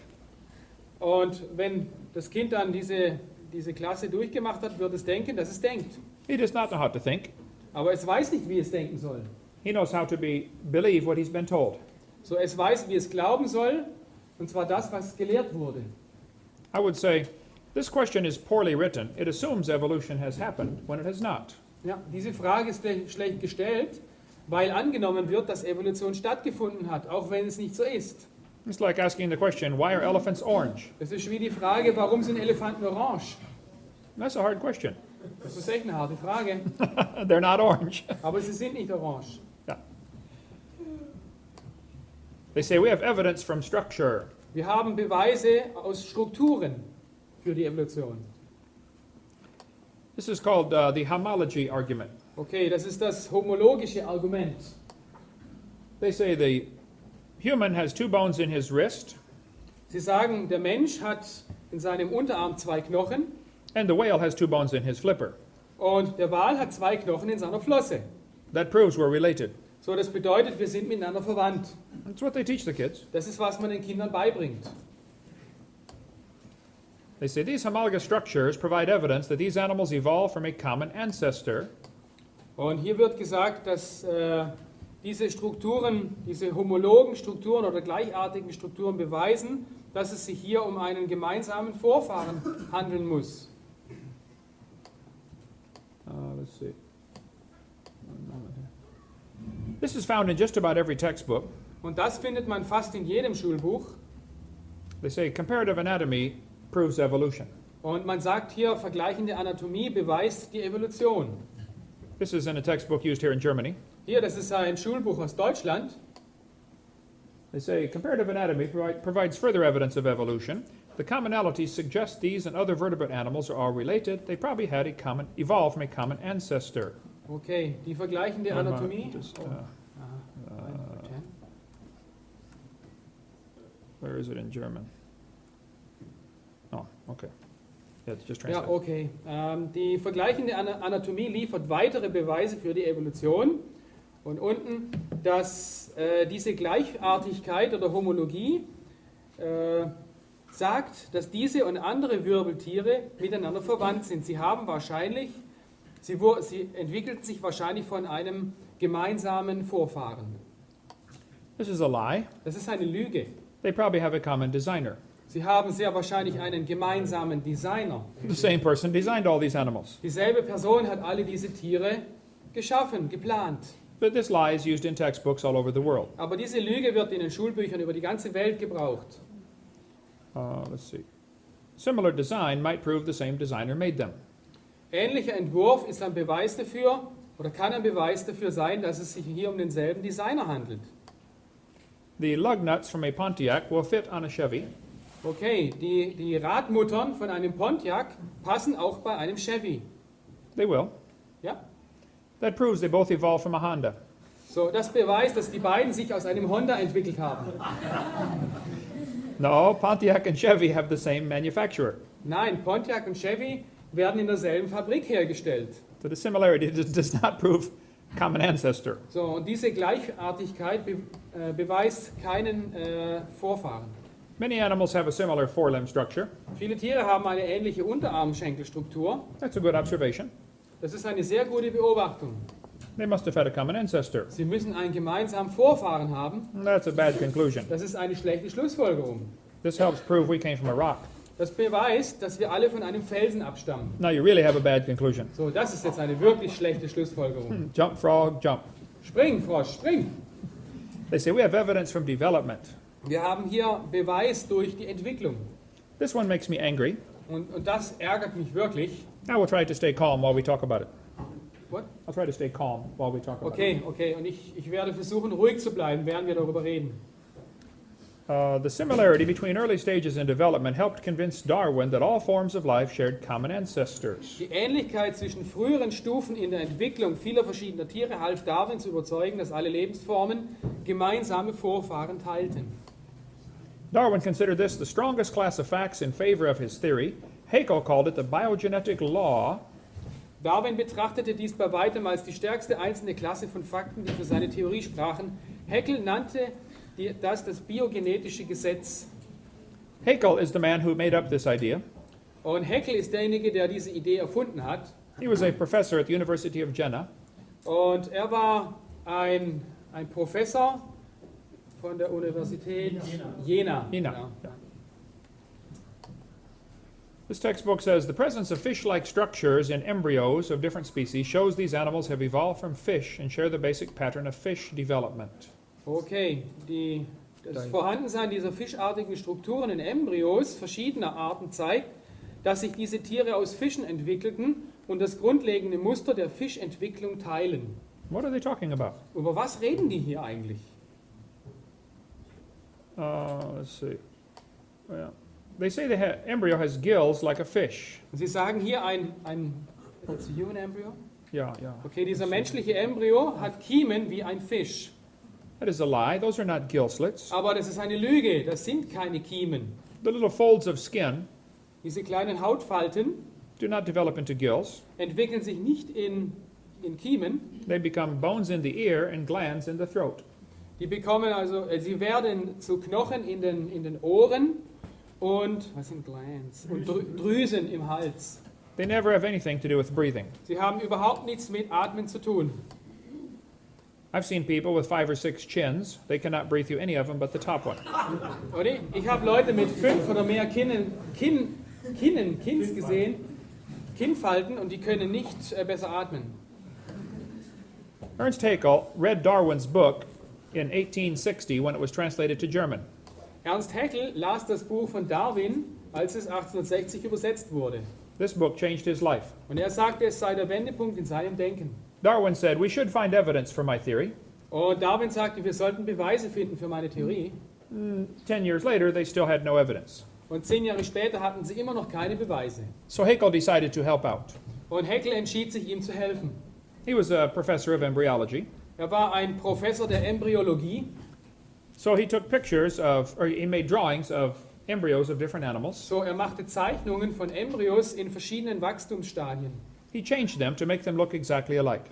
Und er änderte diese Zeichnungen, damit sie ähnlich aussehen. He lied. Er log. He made giant pictures of his fake drawings. Er machte sehr große Zeichnungen seiner Fälschungen. And Haeckel traveled all over Germany, converting the Germans to believing in evolution. Und Haeckel reiste durch ganz Deutschland und versuchte, die Leute von Evolution zu überzeugen. He said, you can see these animals go through the stage of fish and then amphibian and then reptile. Und du kannst sehen, wie diese Embryos hier durch die verschiedenen Stadien gehen. Erst ein Fisch, dann ein Amphibium und dann ein Reptil. He said they all have gill slits. Sie haben alle Kiemenschlitze. And he would point to the folds of skin on each one. Und er hat immer hier auf die Kiemenfalten gezeigt. That was his evidence. Das war sein Beweis. Actually, he lied. Aber er hat in Wirklichkeit gelogen.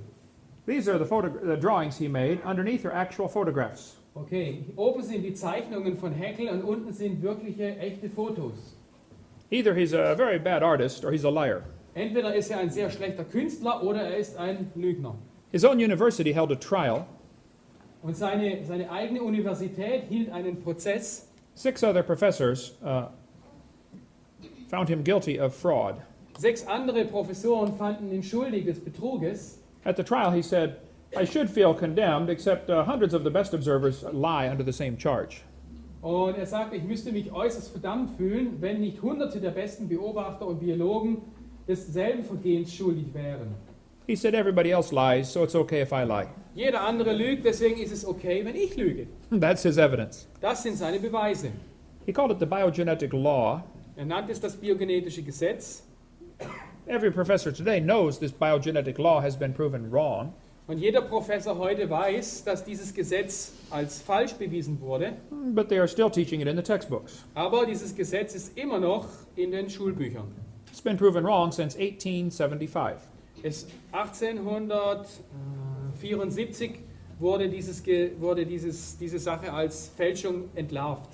They are still using Haeckel's exact drawings in my town, in Pensacola. Sogar in meiner Stadt in Pensacola werden noch die Originalzeichnungen von Haeckel benutzt. I know it takes a while for textbooks to get up to date. Ich weiß, es dauert eine Weile, bis so ein Schulbuch up to date ist, neuesten Stand. 128 years is long enough. So, aber 120 Jahre ist lang genug. Tear that page out of the book. So, reiß diese Seite raus. I mentioned in a debate one time we should take these pages out of the book, Ich habe einmal in einer Debatte erwähnt, dass man diese Seiten rausreißen sollte.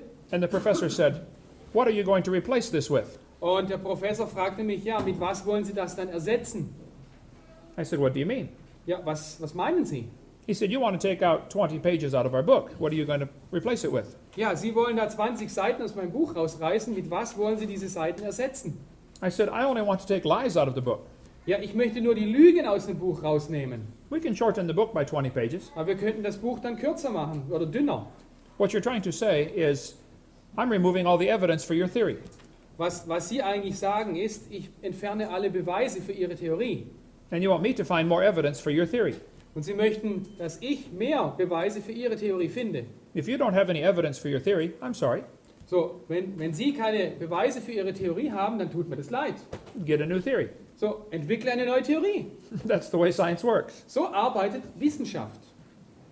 There is no evidence for evolution except lies like this. Es gibt keine Beweise für Evolution, außer diese Lügen. They are still teaching this lie in textbooks all over the world. Und diese Lüge wird überall in der ganzen Welt immer noch in Schulbüchern verbreitet. Darwin predicted they would find evidence for his theory. Darwin sagte voraus, dass man Beweise für seine Theorie finden würde. Haeckel faked the drawings in 1869. Und Haeckel fälschte seine Zeichnungen 1870. It was proven wrong in 1875, Er wurde 1857 des Betruges überführt. but it's still in textbooks. Aber diese Lüge ist immer noch in den Schulbüchern. All over the world, it is still in textbooks. Immer noch, überall in der ganzen Welt. Why are they teaching this more than 100 years after it was proven wrong? Warum wird das gelehrt immer noch, mehr als 100 Jahre nachdem es als falsch entlarvt wurde? I have never seen a country that does not teach this. Ich habe noch kein Land gesehen, wo das nicht gelehrt wird. This is a textbook for junior high, 7th, 8th grade. Okay, das ist ein Schulbuch für Siebtklässler. It says the similarities provide evidence that these three animals evolved from a common ancestor. Diese Ähnlichkeiten liefern den Beweis, dass diese drei Tiere sich aus einem gemeinsamen Vorfahren entwickelten. This is a lie. Das ist eine Lüge. Here's a book used here in Germany, Hier, ein Lehrbuch aus Oldenburg. using Haeckel's fake drawings. Und hier sind Haeckels gefälschte Zeichnungen. Proven wrong 128 years ago. Als falsch entlarvt vor 120 Jahren. I think German textbooks should be accurate. Ich habe gedacht, die deutschen Schulbücher sind korrekt. You can build some very amazing cars. Also ihr könnt wirklich tolle Autos bauen. Why don't you get some good textbooks? Warum habt ihr nicht gute Schulbücher? Amen. It's in textbooks everywhere. Überall ist es in den Schulbüchern. They still teach this lie. Immer noch wird diese Lüge verbreitet. I think I know why. Und ich weiß auch warum. This one says humans and fish embryos resemble each other because humans and fish share a common ancestor. Ebenso ähneln sich menschliche und Fischembryos, weil Menschen und Fische einen gemeinsamen Vorfahren miteinander teilen. There's a college textbook still teaching the students the embryo has gills. Hier ein Schulbuch aus dem Gymnasium, wo das immer noch gelehrt wird mit dem Kiemen. This one shows a picture of a 5 to 6 week embryo, Dieses Bild zeigt einen 5 bis 6 Wochen alten Embryo. but then it says by 7 months the fetus looks from the outside like a tiny normal baby, but it's not. Nach 7 Monaten sieht dieser Fötus von außen aus wie ein ganz normales kleines Baby, aber das ist es nicht. It's not a baby at 7 months. Es ist mit 7 Monaten kein Baby, This is a lie. das ist eine Lüge. It's a human at conception. Es ist seit der Empfängnis ein Mensch. Amen. 34% of babies born at 5.5 months survive. 34% der Säuglinge, die mit 5,5 Monaten geboren werden, überleben. One lady had surgery on her baby before it was born. Und eine Frau hatte eine Operation an ihrem Baby, bevor es geboren war. They cut the mother open Sie schnitten die Mutter auf, and cut open the uterus.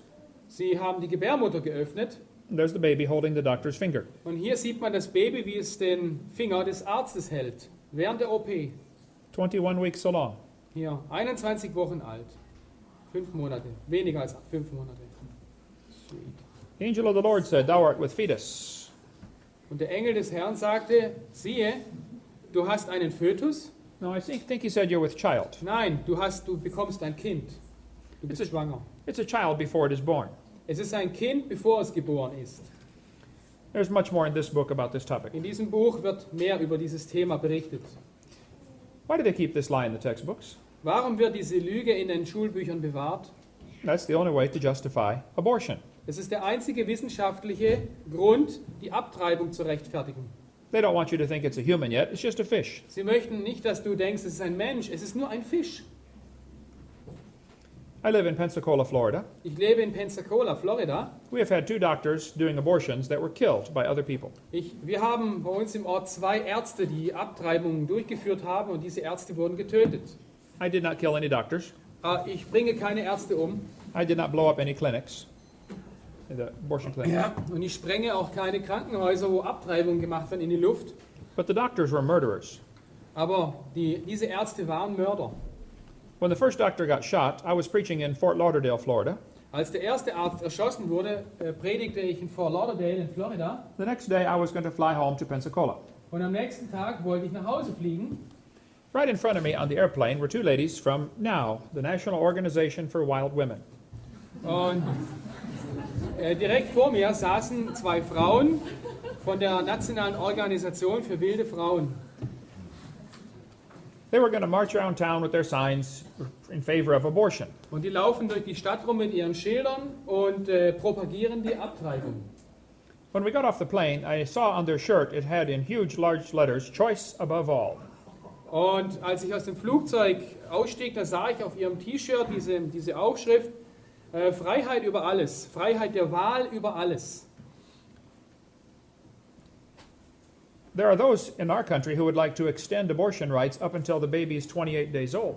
Und es gibt Befürworter dafür, Babys zu töten, sogar wenn sie älter als 28 Tage sind. You have 1 month after it's born to decide if you want to keep it. Can you repeat that? You have 1 month after it's born to decide if you want to keep it. That's what you have, a month after the baby's born to decide if you want to keep it. Okay, du hast einen Monat mehr, dich zu entscheiden, ob du es töten willst.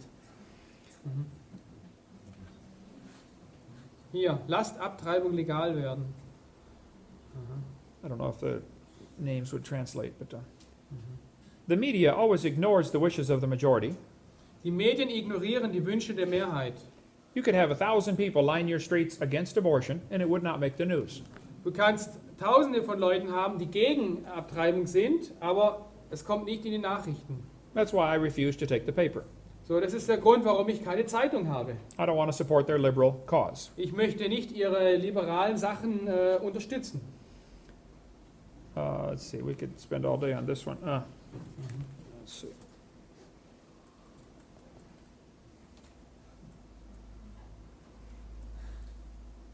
Here's the logic they use to justify abortion. Und hier sind die Gründe, um Abtreibung zu rechtfertigen. They'll say it's not human. Sie sagen, es ist kein Mensch. That's crazy. It was proven wrong in 1874. 1874 wurde das aber widerlegt. Das ist falsch. They'll say it can't live on its own. Sie sagen, ja, es ist nicht lebensfähig aus sich selbst heraus. They say it's not viable, is it? Ja. Yeah. Well, you're not viable either, stark naked on the North Pole. So, wenn man uns nackt am Nordpol aussetzt, sind wir auch nicht überlebensfähig. I know kids that are 25 that still can't live on their own. They borrow money from dad. Ja, ich kenne Kinder, die sind mit 25 immer noch nicht erwachsen und brauchen Geld vom Vater. Should we shoot them too? Sollen wir sie erschießen? They'll say the child may be unwanted. Es könnte sein, das Baby ist ein ungewolltes Kind. There are kids already born that are unwanted. So, es werden Kinder geboren, die ungewollt sind. My parents moved 4 times when I was growing up, Und meine Eltern sind seit meiner Geburt 4-mal umgezogen. but I found them every time. Aber ich habe sie immer wieder gefunden. They'll say the baby may be from rape or incest. Oder sie sagen, das Kind entstand durch eine Vergewaltigung. Well, then kill the rapist, not the baby. So, dann töte doch den Vergewaltiger und nicht das Baby. It is illegal to shoot deer at night with spotlights in almost every state. Is it illegal in Germany to shoot deer at night with spotlights? To go hunting? Ich weiß es nicht, maybe. Ja. Yeah? Es ist nahezu in jedem Bundesstaat illegal, Hirsche nachts mit Suchscheinwerfern zu jagen. Man muss den Hirschen eine faire Chance geben. Yeah, you have to give it a fair chance. Ja. Why don't you pass a law in Germany that says when a woman goes for an abortion, they will have a lottery to decide who dies. Wir sollten ein Gesetz haben in Deutschland, wenn eine Frau zur Abtreibungsklinik geht, dann sollte man eine Lottoziehung durchführen. One marble in the lottery will say baby, one for mother, one for father, one for doctor, and one for governor. Und eine Kugel in dieser Auswahl sollte also für das Baby sein, die andere für die Mutter, die andere für den Vater, die andere für den Arzt und die andere für den Gouverneur oder Landespräsidenten. And many for the last president, yeah. Und dann noch eine Kugel für den US-Präsidenten. Oder Let's give, the, Bundeskanzler. let's give the baby a chance. So, wir sollten dem Baby eine Chance geben. Now, if he's not alive, why is he growing? Wenn es nicht lebendig ist, warum wächst es dann? If it's not a human being, what kind of being is he? Ja, wenn es kein menschliches Wesen ist, was für ein Wesen ist es dann? She says, honk if you're pro-choice. It's easy for her to be pro-choice. She's already been born. Sie ist für Abtreibung und das ist natürlich sehr leicht für sie. Sie ist ja schon geboren. Everybody who ever voted for abortion has already been born. So, und jeder, der jemals für Abtreibung gestimmt hat, war schon geboren. They say abortion's legal. Ein anderer Grund ist der, dass Abtreibung gesetzlich legal ist. That doesn't make it right. Aber deswegen ist es noch lange nicht richtig. In 1936, the German Supreme Court declared Jews are not persons. 1936 erklärte das deutsche oberste Gericht, dass Juden keine Personen sind. That was the Supreme Court decision that said it's okay to kill Jews. So, das war der oberste Gerichtshof, der sagte, dass es in Ordnung ist, Juden zu töten. You cannot understand what happened here in Germany unless you see how evolution theory tied in. Und du verstehst nicht, was hier in Deutschland passiert ist, bevor du merkst, wie Evolution oder welche Rolle Evolution in dieser Sache spielt. Hitler said the Germans were the superior race that deserved to rule the world. Und Hitler glaubte, die Deutschen seien die überlegene Rasse, die es verdiente, die Welt zu regieren. He said the Führer consistently sought to make the practice of Germany conform to the theory of evolution. Der deutsche Führer hat beständig danach getrachtet, die deutsche Praxis der Evolutionstheorie konform zu machen. Anyone who studies Hitler will understand this. Und jeder, der das Leben Hitlers studiert, wird das verstehen. Hitler said, if you want these criminals, I will send them to you on luxury ships. Hitler sagte, ich kann nur hoffen und erwarten, dass der Rest der Welt, der so große Sympathie für diese Kriminellen empfindet, letztendlich großzügig genug sein wird, diese Sympathie in praktische Hilfe umzumünzen. Wir unsererseits sind bereit, alle diese Kriminellen diesen Ländern zur Verfügung zu stellen, sogar auf Luxusschiffen. President Roosevelt refused to let them come to America. Und Präsident Roosevelt weigerte sich, diese Leute ins Land aufzunehmen. There was just as much racism in my country. Es gibt genauso viel Rassismus in meinem Land.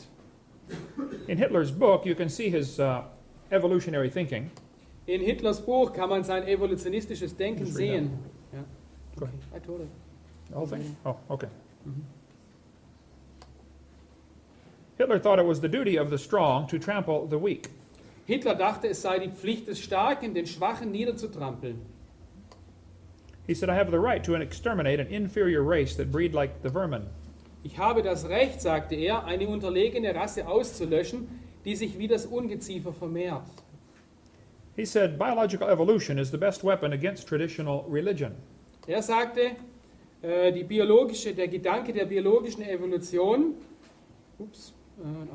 ist die überzeugendste Waffe gegen die traditionelle Religion. Hitler was against traditional religion.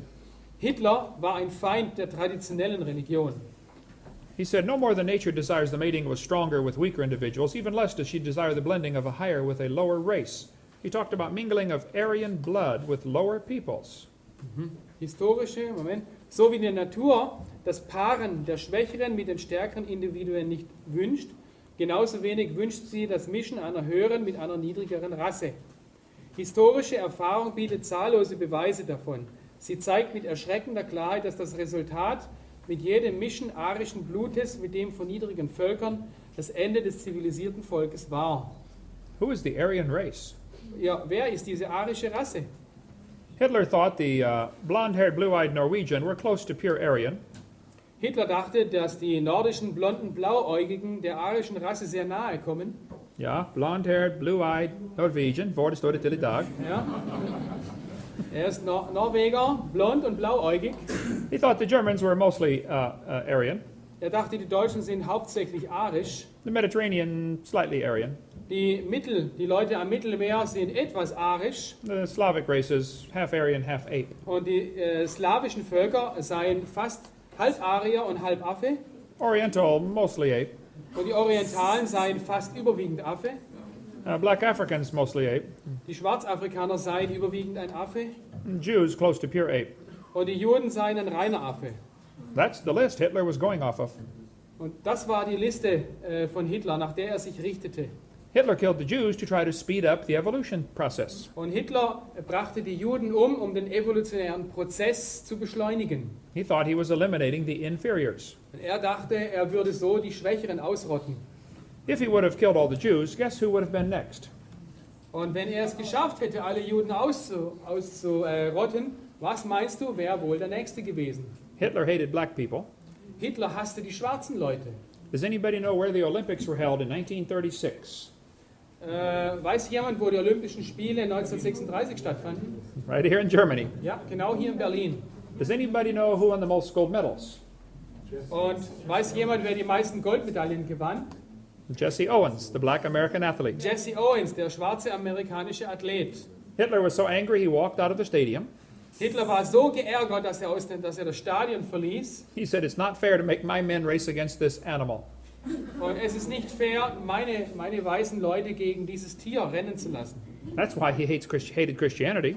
Und das ist auch der Grund, warum er das Christentum hasste. He thought Christianity was the most fatal, seductive lie that ever existed. Ja, er betrachtete das Christentum als die fatalste, verführerischste Lüge, die je existiert hat.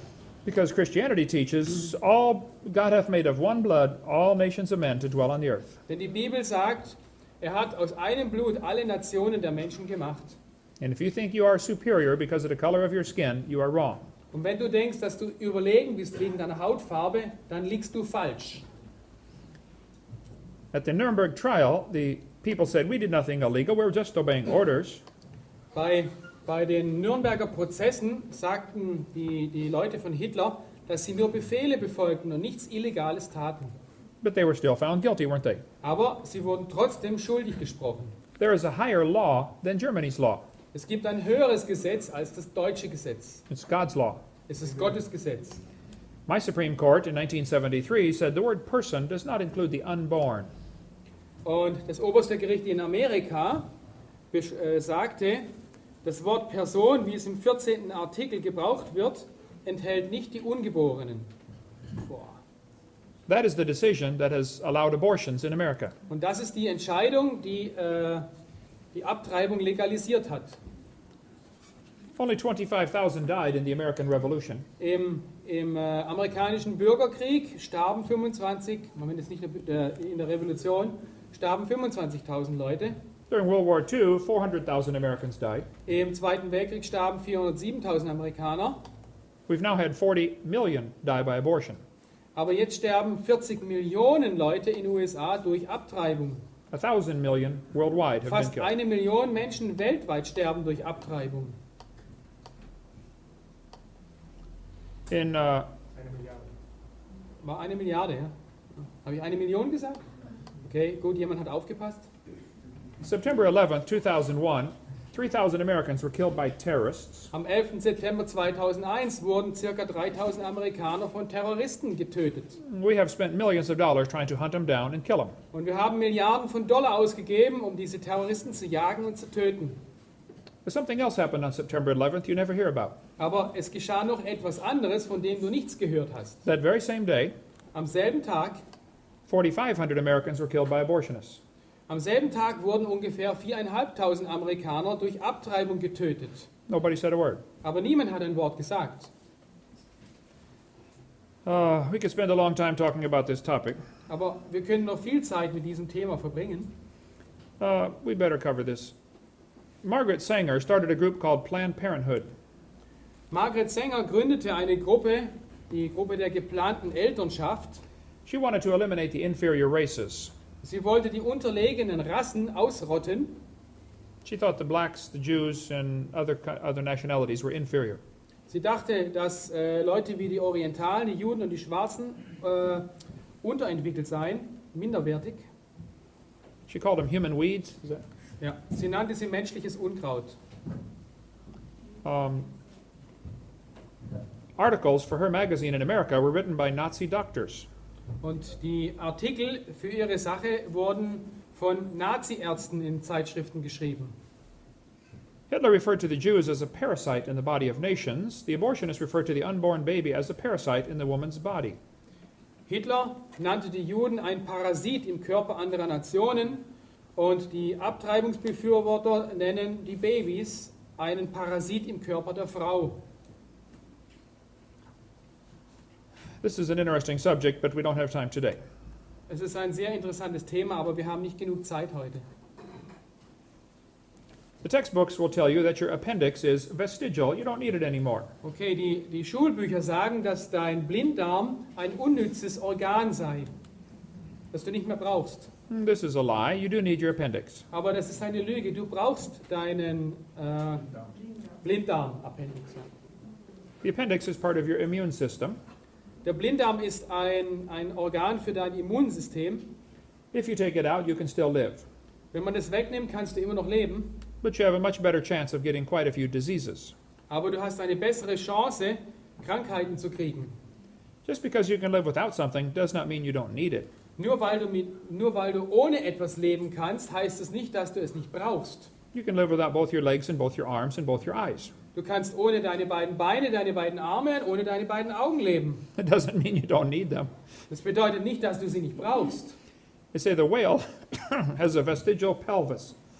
Und man behauptet, der Wal enthält ein verkümmertes Becken. This is silly. Aber das ist Unsinn. Dumm. These people teach that the cow evolved to the whale.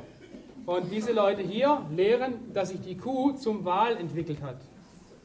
Only have to make a few changes. Man muss nur ein paar Veränderungen machen. This one says whales have a vestigial pelvis and leg bone that serve no purpose. Sie sagen, Wale haben rudimentäre oder unnütze Becken und Beinknochen, die keine Aufgabe erfüllen.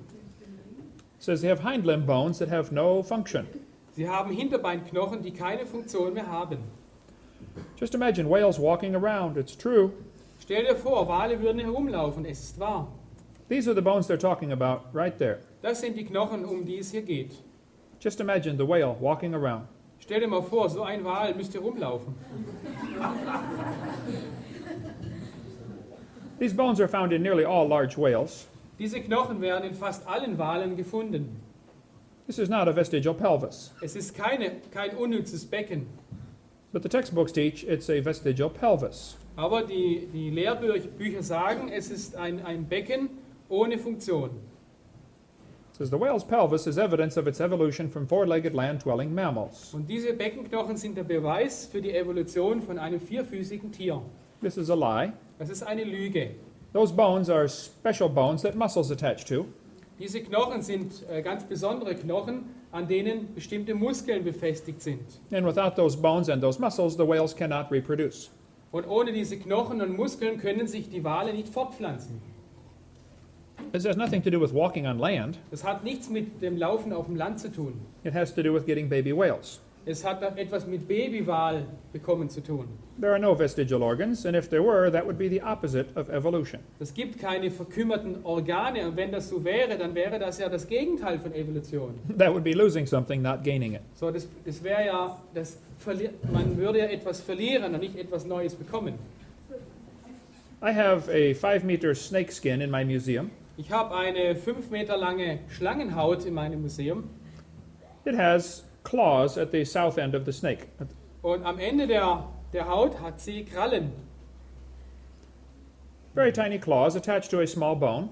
Hier sehr, sehr kleine Krallen, die mit einem Knochen verbunden sind. The textbook says this is reduced hind legs, rudimentary hind legs. Und die Schulbücher sagen, das ist ein verkleinertes Hinterbein. This is silly. Aber das ist dumm. Those are not reduced hind legs. Das sind keine verkümmerten Hinterbeine. The claws are used in mating.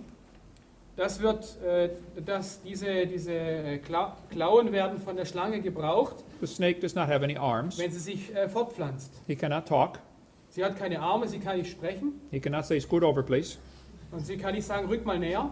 This has nothing to do with walking on land. Es hat überhaupt nichts mit Fortbewegen auf dem Land zu tun, It has to do with getting baby snakes. sondern es hat etwas damit zu tun, Babyschlangen zu zeugen. So the people that are writing this are ignorant about snake anatomy. So, die Leute, die so etwas schreiben, kennen sich nicht aus mit der Anatomie der Schlangen. or they're lying to your kids. Oder sie lügen eure Kinder an. That page should be torn out of the book. Diese Seite sollte aus dem Buch herausgerissen werden. This textbook says humans have a tailbone that is of no apparent use. Dieses Buch sagt, die Menschen haben einen Schwanzknochen am Ende der Wirbelsäule, der keinen augenscheinlichen Zweck erfüllt. I was in a debate with an atheist one time. Ich habe einmal eine Debatte mit einem Atheisten geführt. He said, I have proof for evolution. Ich habe Beweise für Evolution. Humans have a tailbone they do not need. Die Menschen haben einen Schwanzknochen, den sie nicht mehr brauchen. I said, Mr. Patterson, I taught biology and anatomy. Und ich habe gesagt, also Mr. Patterson, ich habe Anatomie und Biologie gelehrt. I know there are 9 small muscles that attach to the tailbone. Und ich weiß, dass es 9 kleine Muskeln gibt, die an diesem Schwanzknochen befestigt sind. Without this, there are some important things you cannot do. Und ohne diese Muskeln und Knochen gibt es einige wichtige Dinge, die du nicht mehr machen kannst. I won't tell you what they are. Aber ich möchte dir nicht sagen, was es ist. But trust me, you need those tailbones. Aber glaub mir, du brauchst diese Schwanzknochen. I said, if you think the tailbone is vestigial, Und wenn du denkst, dass diese Schwanzknochen unnütz sind, I will pay to have yours removed. dann werde ich die Operation bezahlen, damit sie dir entfernt werden. He did not volunteer. Aber er wollte das Angebot nicht annehmen.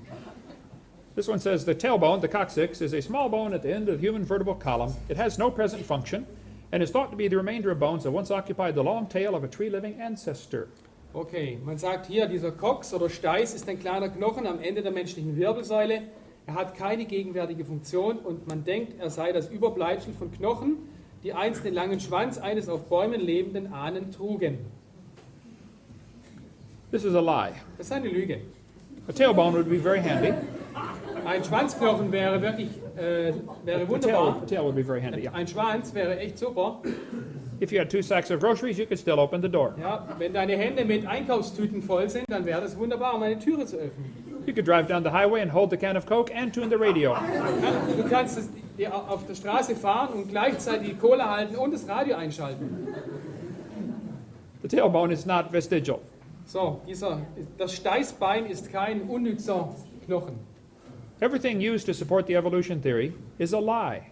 Alle Beweise, die die Evolutionstheorie unterstützen, sind Lügen. Take these pages out of the book. Reiß diese Seiten aus dem Buch. We offer $250,000 for anyone with any real evidence for evolution. Wir bieten jedem, der einen wirklich wissenschaftlichen Beweis für Evolution liefern kann, 250.000 US-Dollar an. If there is evidence, I would like to see it. Wenn es Beweise gibt, würde ich sie gerne sehen. I just hate to see them lie to our students. Aber ich hasse es, wenn sie die Studenten und Schüler anlügen. Your books in Germany are no different.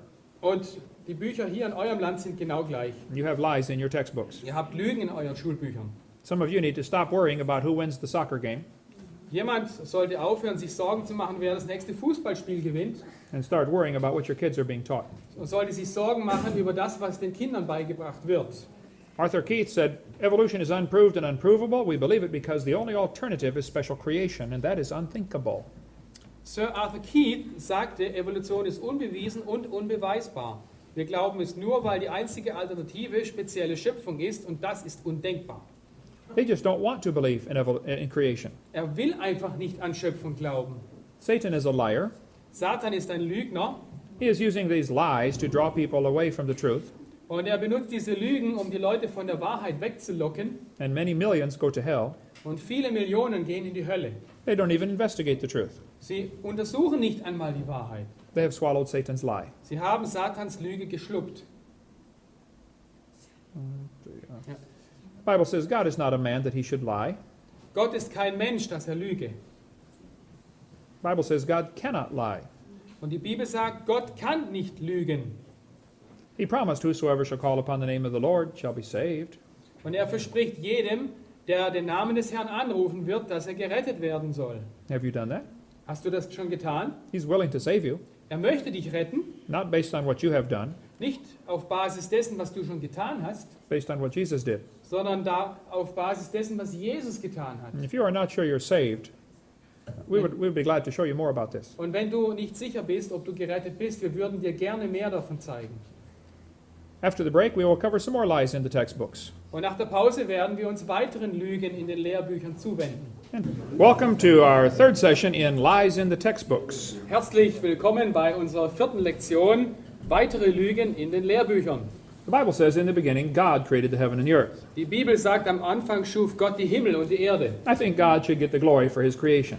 Und ich denke, Gott sollte die Ehre und Herrlichkeit bekommen für seine Schöpfung. There are some people who think we got here by evolution. Es gibt einige Menschen, die denken, wir sind hier durch die Evolution. That is fine with me. Und das ist okay, I just don't want them lying to support their theory. aber ich möchte nicht, dass sie lügen, um ihre Theorie zu unterstützen. The Bible says God created everything in 6 days. Die Bibel sagt, Gott schuf alles in 6 Tagen. I believe that is true. Und ich glaube, dass das stimmt. The Bible says God formed the eye. Und die Bibel sagt, Gott hat das Auge geformt. Charles Darwin said, to suppose that the eye could have been formed by natural selection seems, I freely confess, absurd in the highest degree. Und Charles Darwin sagte, als er das Auge studierte, anzunehmen, dass das menschliche Auge sich durch natürliche Selektion gebildet haben könnte, scheint, ich gebe es offen zu, absurd im höchsten Maße. But then he spent the next 4 pages of his book saying how he thought it happened anyway. Und dann 4 Seiten weiter verbrachte er damit zu erklären, wie es dann trotzdem geschehen konnte, dass es von selbst entstand. The back of your eye is about 1 square inch, 7 square centimeters. Okay, die Rückseite deines Auges hat eine Fläche von circa 2 Quadratzentimetern. It contains 137 million light-sensitive cells, all wired to the brain. Und sie enthält über 137 Millionen lichtempfindliche Zellen, die alle mit deinem Gehirn verkabelt sind. I have done quite a bit of electrical work in my life. Und ich habe schon mich ein bisschen mit Elektrik oder Elektrizität in meinem Leben beschäftigt. Can you imagine making 137 million connections in 6.5 square centimeters? Kannst du dir vorstellen, 137 Millionen Verbindungen auf einer Fläche von 6,5 Quadratzentimetern herzustellen? So viele Drähte? My Heavenly Father did it. Mein himmlischer Vater hat es getan. It's pretty amazing. Es ist wirklich erstaunlich. I was in a debate with an atheist one time. Ich habe einmal eine Diskussion mit einem Atheisten geführt. He told me the eye is poorly designed because the blood vessels are in front of the retina.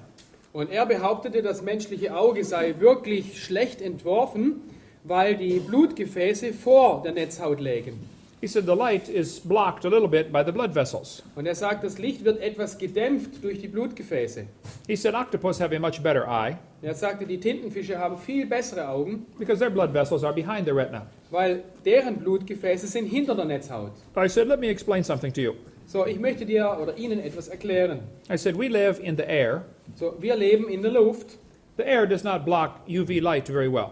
und die Luft blockiert oder schirmt das UV-Licht nicht besonders gut ab. So you need blood vessels in front of your retina. So, deswegen brauchst du Blutgefäße vor deiner Netzhaut. This is your body's last defense against ultraviolet light. Das ist nämlich der letzte Schutzwall deines Körpers, um UV-Strahlen abzuschirmen. Octopus live in the water. Und Tintenfische leben im Wasser. Water blocks UV light. Und Wasser schirmt UV-Strahlung ab. They don't need the blood vessels in front.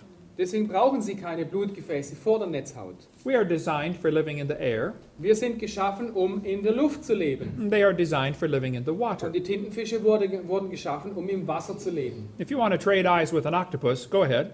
So, wenn du Augen wie ein Oktopus haben willst, But you will be blind in a few days. dann wirst du ein paar Tage später blind sein. I said, do you have any other dumb questions? Hast du noch irgendwelche anderen dummen Fragen? He said, no, that was it. Nein, das war's. What they're trying to say is God wouldn't do it this way, so it must have evolved. Und was sie hier sagen möchten ist, Gott hätte es nicht so gemacht, also muss es sich entwickelt haben. That's a lousy argument in favor of evolution. Aber das ist ein lausiges Argument, um die Evolution zu unterstützen. Even if something was poorly designed, that still doesn't prove nobody designed it. Auch wenn etwas ärmlich konstruiert ist, ist es noch lange kein Beweis, dass es nicht von jemand geschaffen wurde. The eye is incredibly complicated. Die Augen sind unglaublich kompliziert. It would take about 100 years of Cray computer time to simulate what takes place in your eye many times every second. Und es würde ein Minimum von 100 Jahren Rechnerzeit auf einem Cray-Computer brauchen, um zu simulieren, was sich in deinem Auge viele Male in der Sekunde abspielt. The textbook says the complex structure of the human eye may be the product of millions of years of evolution. So, das Schulbuch hier sagt, die komplexe Struktur des menschlichen Auges könnte das Ergebnis von Millionen von Jahren Evolution sein. Why doesn't God get the credit for his creation? Warum bekommt Gott hier nicht die Ehre für seine Schöpfung? This textbook shows the eye of a bird and a reptile. Und dieses Schulbuch zeigt hier das Auge eines Adlers und das Auge eines Reptils. And it says you can better understand how the eye might have evolved if you picture a series of changes during the evolution of the eye.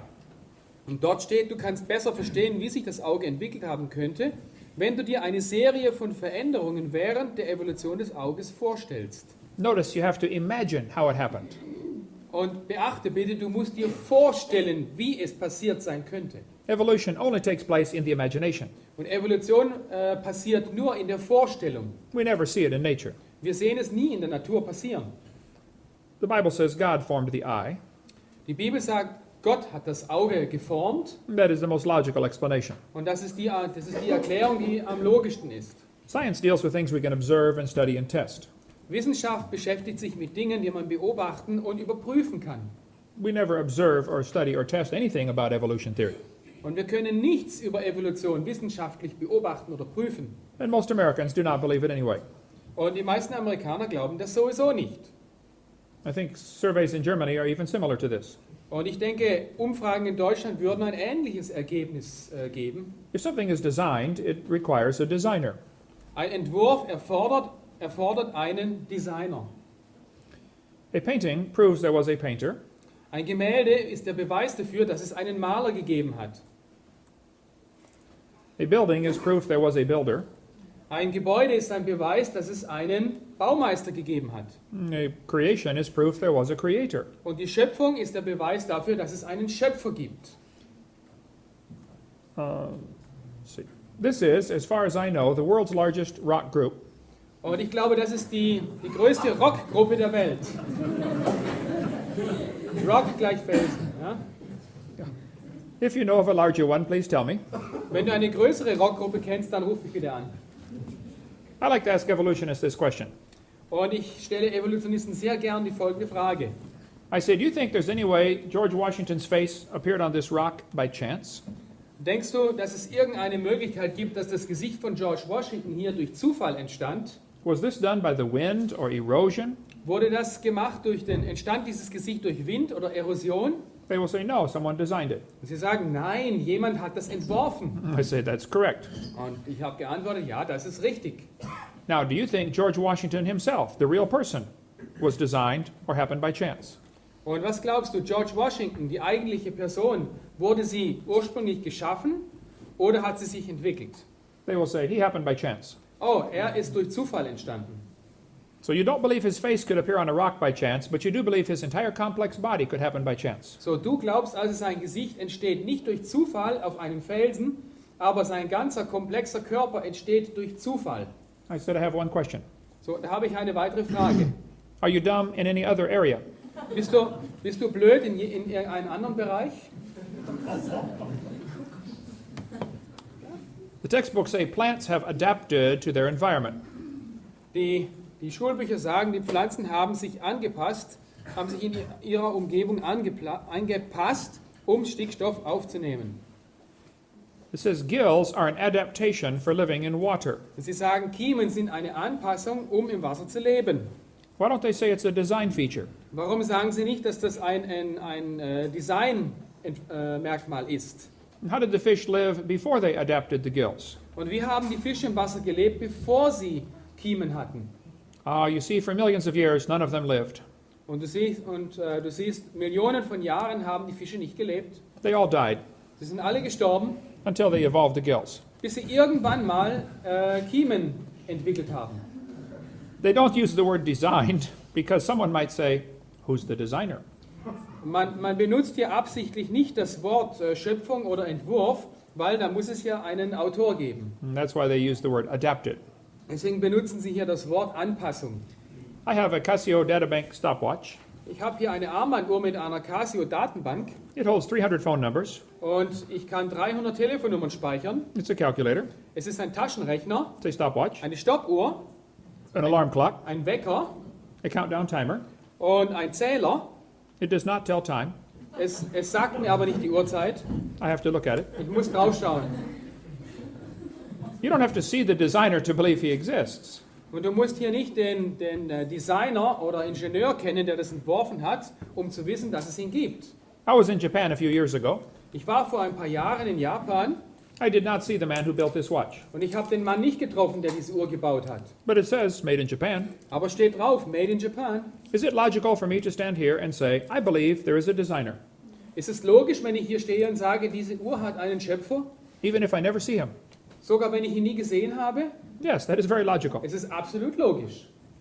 Is it logical for me to say, I have never seen the designer, so I don't believe he exists? Oder ist es logisch zu sagen, ich habe den Designer, den Schöpfer nie gesehen und deswegen glaube ich nicht, dass es ihn gibt? That's what evolutionists are doing. Und das ist, was die Evolutionisten tun. It's interesting, they argue against evolution, against design, using arguments they designed. Es ist interessant, Evolutionisten argumentieren gegen das Argument des Entwurfs, indem sie Argumente gebrauchen, die sie entworfen haben. There's an excellent book explaining how complicated things cannot happen piece by piece. Es gibt ein großartiges Buch, das uns zeigt, dass komplexe, lebendige Systeme sich nicht Stück für Stück entwickeln können. He spends an entire chapter talking about the hair on a bacteria. Und ein ganzes Kapitel behandelt das Haar einer Bakterie. Bacteria are extremely small. Bakterien sind extrem klein They have a hair that spins around to make them swim. und sie haben ein Haar, das sich schnell dreht, damit sie voranschwimmen können. The hair is attached to a tiny motor. Und das Haar ist an einen kleinen Motor gekoppelt. If you took one hair off your head and cut it off, Wenn du ein Haar von deinem Kopf nimmst und es aufschneidest, 8 million of those motors would fit on the stump of the hair.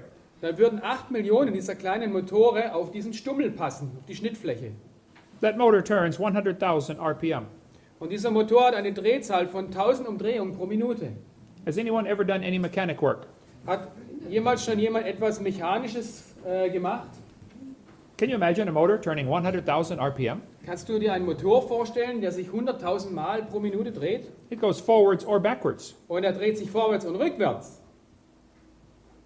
And when the bacteria wants to stop, Und wenn die Bakterie anhalten will, it can stop turning in 1/4 of a turn. und dann kann dieser Motor mit einem Viertelradius oder eine Viertelumdrehung aufhören, stoppen. Kein Nachlauf. I have rebuilt engines before. Und ich habe solche Generatoren früher zusammengebaut. I cannot imagine the perfection required to get 100,000 RPM. Und ich kann mir nicht vorstellen, die Vollkommenheit dieses Baus vorstellen, um 100.000 Umdrehungen pro Minute zu erreichen. Imagine if you had a Porsche that would go 100,000 RPM. Stell dir mal vor, du hättest einen Porsche, bei dem sich der Motor mit 100.000 Umdrehungen pro Minute dreht. Try that one on the Autobahn. Versuch das mal auf der Autobahn. As a creature gets smaller, Wenn ein Geschöpf kleiner wird, the fluid it is swimming through feels thicker. dann wird die Flüssigkeit, durch die es schwimmt, immer dickflüssiger. This little hair on the bacteria makes the bacteria swim about like a person swimming through peanut butter at 60 miles an hour. Und wenn ein Bakterium jetzt durch Wasser schwimmt, ist das ungefähr so, wie wenn wir mit einer Geschwindigkeit von 60 Stundenkilometer durch Erdnussbutter schwimmen. Lecker. I like peanut butter. And they think this happened by chance. Und sie sagen, die Evolutionisten sagen, das geschah aus Zufall. This textbook says humans probably evolved from bacteria more than 4 billion years ago. Und dieses Schulbuch sagt, die Menschen haben sich wahrscheinlich aus Bakterien entwickelt, die vor 4 One moment here. There. Okay. 4 Milliarden Jahren haben sie sich aus Bakterien entwickelt. They can swim 60 miles an hour through peanut butter. Stell dir mal vor, 60 Stunden, das sind 80 oder 90 Stundenkilometer durch Erdnussbutter schwimmen. We need to sign them up for the Olympics. Oh Mensch, du, da sind wir fit für die Olympiade. It's a lie. Bacteria did not turn into humans. Okay, ist eine Lüge. Bakterien haben sich nicht in Menschen verwandelt. They talk about the origin of life. Und jetzt wollen wir über den Ursprung des Lebens reden. How did life get started? Wie fing das Leben an? The Bible says God created every living creature. Die Bibel sagt, Gott schuf alle lebendigen Wesen. There is no other way to explain it. Und es gibt keinen anderen Weg, das zu erklären. But there are people who do not want to believe in God. Aber es gibt Leute, die möchten nicht an Gott glauben. So they have to explain how life got here without God. So müssen sie erklären, wie das Leben entstand ohne Gott. This textbook says the history of life on Earth began 3.5 billion years ago. How this occurred has been and will continue to be a topic for inquiry. Let's see, I've got a right here. Die Geschichte des Lebens auf der Erde begann vor ungefähr 3,5 Milliarden Jahren. Wie sich dies ereignete, war und wird weiterhin ein Gegenstand für Forschung bleiben. Let me give you the Hovind interpretation. Und jetzt kommt die Hovind-Interpretation. It's okay to inquire how life evolved. It is not okay to inquire if it evolved. Es ist in Ordnung, nachzuforschen, wie sich das Leben entwickelt hat, aber es ist nicht in Ordnung zu forschen, ob es sich entwickelt hat. Not only can the students not read, they can't even think anymore. Die Kinder können nicht nur nicht mehr lesen, sondern sie dürfen nicht einmal mehr selber denken. In the 1950s, they wanted to try to make life in the laboratory. In den 50er Jahren hat man versucht, Leben künstlich im Labor herzustellen. They never proved how life originated. Und sie konnten nie beweisen, wie das Leben entstand. They actually created a very serious problem for evolution. Sie haben in Wirklichkeit den Evolutionisten ein sehr großes Problem geschaffen. This textbook says the most important events occurred during the Archean era was the evolution of life. Progress from complex molecules, even the simplest organism, was a long process. Also, es wird in diesem Schulbuch gesagt, viele wichtige Ereignisse geschahen während dem Azoikum, von denen das Wichtigste die Evolution des Lebens war. Fortschritt von komplexen Molekülen, sogar zum einfachsten lebenden Organismus, war ein sehr langer Prozess. Yes, it didn't even happen. That's how long. Oh ja, es ist nie geschehen, so lange hat es gebraucht. This one says the first living systems emerged 3.8 billion years ago. Die ersten lebenden Zellen tauchten vor ca. 4 bis 3,8 Milliarden Jahren auf. There is no record of the event, Aber es gibt keine historischen Aufzeichnungen von diesem Ereignis. but we want you to believe it anyway. Aber wir möchten es trotzdem glauben. This is not science. Aber das ist keine Wissenschaft. He said the first self-replicating systems must have emerged in this organic soup. Man behauptet, diese sich selbst fortpflanzenden Systeme müssen in dieser Ursuppe entstanden sein. That's a lie. There's no evidence how life can come from non-living material. Und das ist eine Lüge. Es gibt keinen Beweis dafür, wie Leben aus toter Materie entstehen kann. This is called spontaneous generation. Man nennt das eine spontane Erzeugung. Ernst Haeckel said spontaneous generation must be true. Haeckel sagte, spontane Entstehung muss wahr sein, Otherwise, it would be necessary to believe in a creator. weil wir sonst an einen lebendigen Schöpfer glauben müssten. He did not want a creator. So, er wollte keinen Schöpfer, Because you cannot just believe in creation. weil du nicht an Schöpfung glauben kannst. There is some baggage that comes with that, Da kommt ein bisschen Gepäck danach, like a creator wie zum Beispiel ein Schöpfer, who may have some rules. der vielleicht ein paar Regeln hat. That's what they don't want. Und das ist genau das, was sie nicht wollen. Well, have scientists produced life in the laboratory? Gibt es Wissenschaftler, die Leben im Labor hergestellt haben? No, they did not come close. Nein, sie sind nicht mal in die Nähe davon gekommen. They took 4 gases, methane, ammonia, water vapor, and nitrogen. Okay, man hat in diesem Experiment 4 Gase genommen, Methan, Ammoniak, Wasserdampf und Wasserstoff. Wasserstoff is Hydrogen. hydrogen. Okay. Ja. They mixed them, they made them go through glass tubes. Und sie ließen diese Gasmischung durch ein Röhrensystem zirkulieren. And it ran through a spark chamber, electroden. Okay, und diese Gase sammelten sich dann in einem Gefäß mit Elektroden an und wurden dort elektrischen Entladungen ausgesetzt. Then they cooled them down. Dann hat man es im Kondensator gekühlt At the bottom, there was a red goo, und am Boden sieht man eine Kühlfalle and they drained it off so it would not go through again. und dort wurde das, was entstanden ist, einfach abgezogen, damit es sich in den Kreislauf nicht weiter fortbewegt. This textbook says it was rich in amino acids, Und dieses Schulbuch sagt, diese Soße war reich an Aminosäuren, I don't think so. aber das glaube ich nicht. Notice he did not use oxygen in the experiment.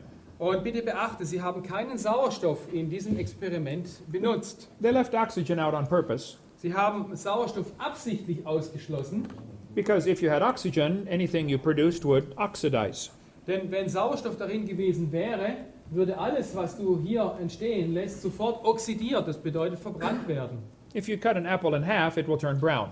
Wenn du einen Apfel in zwei Hälften schneidest, wird die Schnittfläche irgendwann braun. If you don't paint your car, the metal will oxidize or rust. Und wenn du dein Auto nicht anstreichst, dann wird es irgendwann rosten. They knew that life could not evolve with oxygen present. Und sie wussten ganz genau, Leben könnte sich nicht entwickeln, wenn Sauerstoff dabei wäre. This creates a problem. Und das gibt uns ein neues Problem. Ozone is made of oxygen. Ozon entsteht aus Sauerstoff. Ozone blocks ultraviolet light. Und Ozon blockiert UV-Licht. And if you don't have ozone, the UV light will destroy your ammonia. Und wenn du kein Ozon hast, dann wird das UV-Licht den Ammoniak zerstören. That's one of the gases he needed. Und das ist aber eines der Gase, die man braucht. So you cannot get life to evolve without oxygen. So, man kann nicht Leben schaffen ohne Sauerstoff. And you cannot get life to evolve with oxygen. Und Leben kann sich nicht entwickeln mit Sauerstoff. He has a problem. So, hier ist wirklich ein Problem. You cannot get life to evolve. Man kann Leben nicht sich entwickeln lassen. All the evidence shows the Earth has always had oxygen, Und alle Beweise zeigen, dass die Erde immer eine Sauerstoffatmosphäre hatte. even more than today. Sogar mehr als früher. What evidence is there for a primitive methane-ammonia atmosphere? There is no evidence for it, but much against it. Was ist der Beweis für eine primitive Methan-Ammoniak-Atmosphäre auf der Erde? Die Antwort ist, es gibt keinen Beweis dafür, sondern viele Beweise dagegen.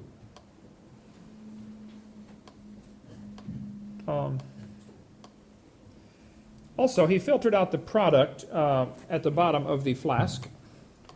Am Boden dieser Apparatur wurde die Flüssigkeit entnommen.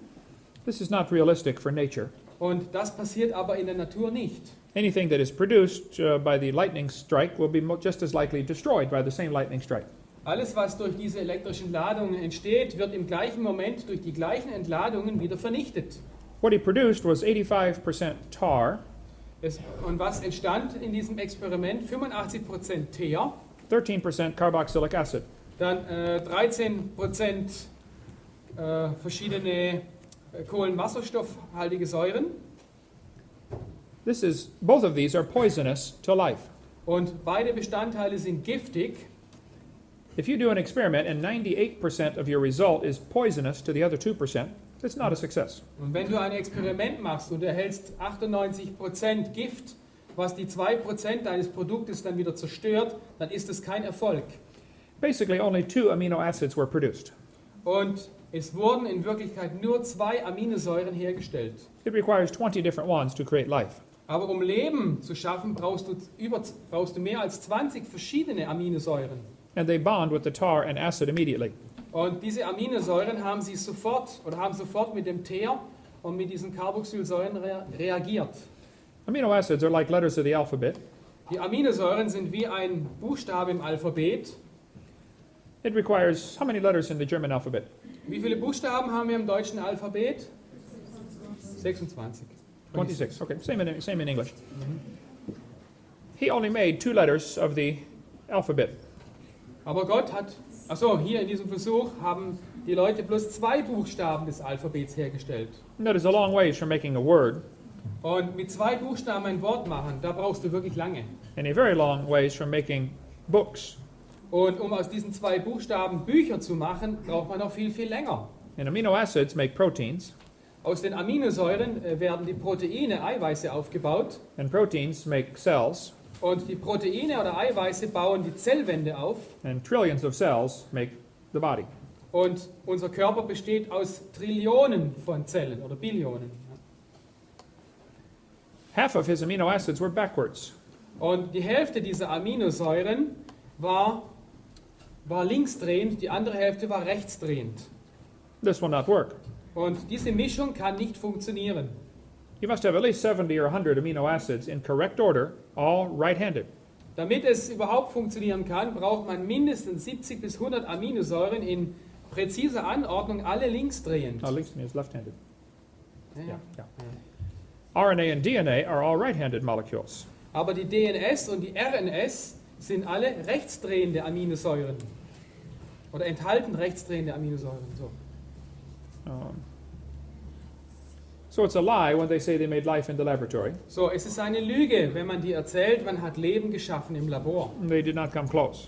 Sie sind nicht einmal in die Nähe von Leben gelangt.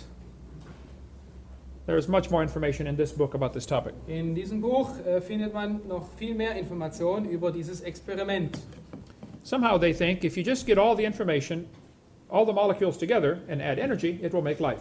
Und es gibt die Idee, dass wenn man alle Moleküle nimmt, die man braucht, um Leben herzustellen, und man nimmt sie zusammen und dann führt man Energie zu, dann würde Leben entstehen. It's not that easy.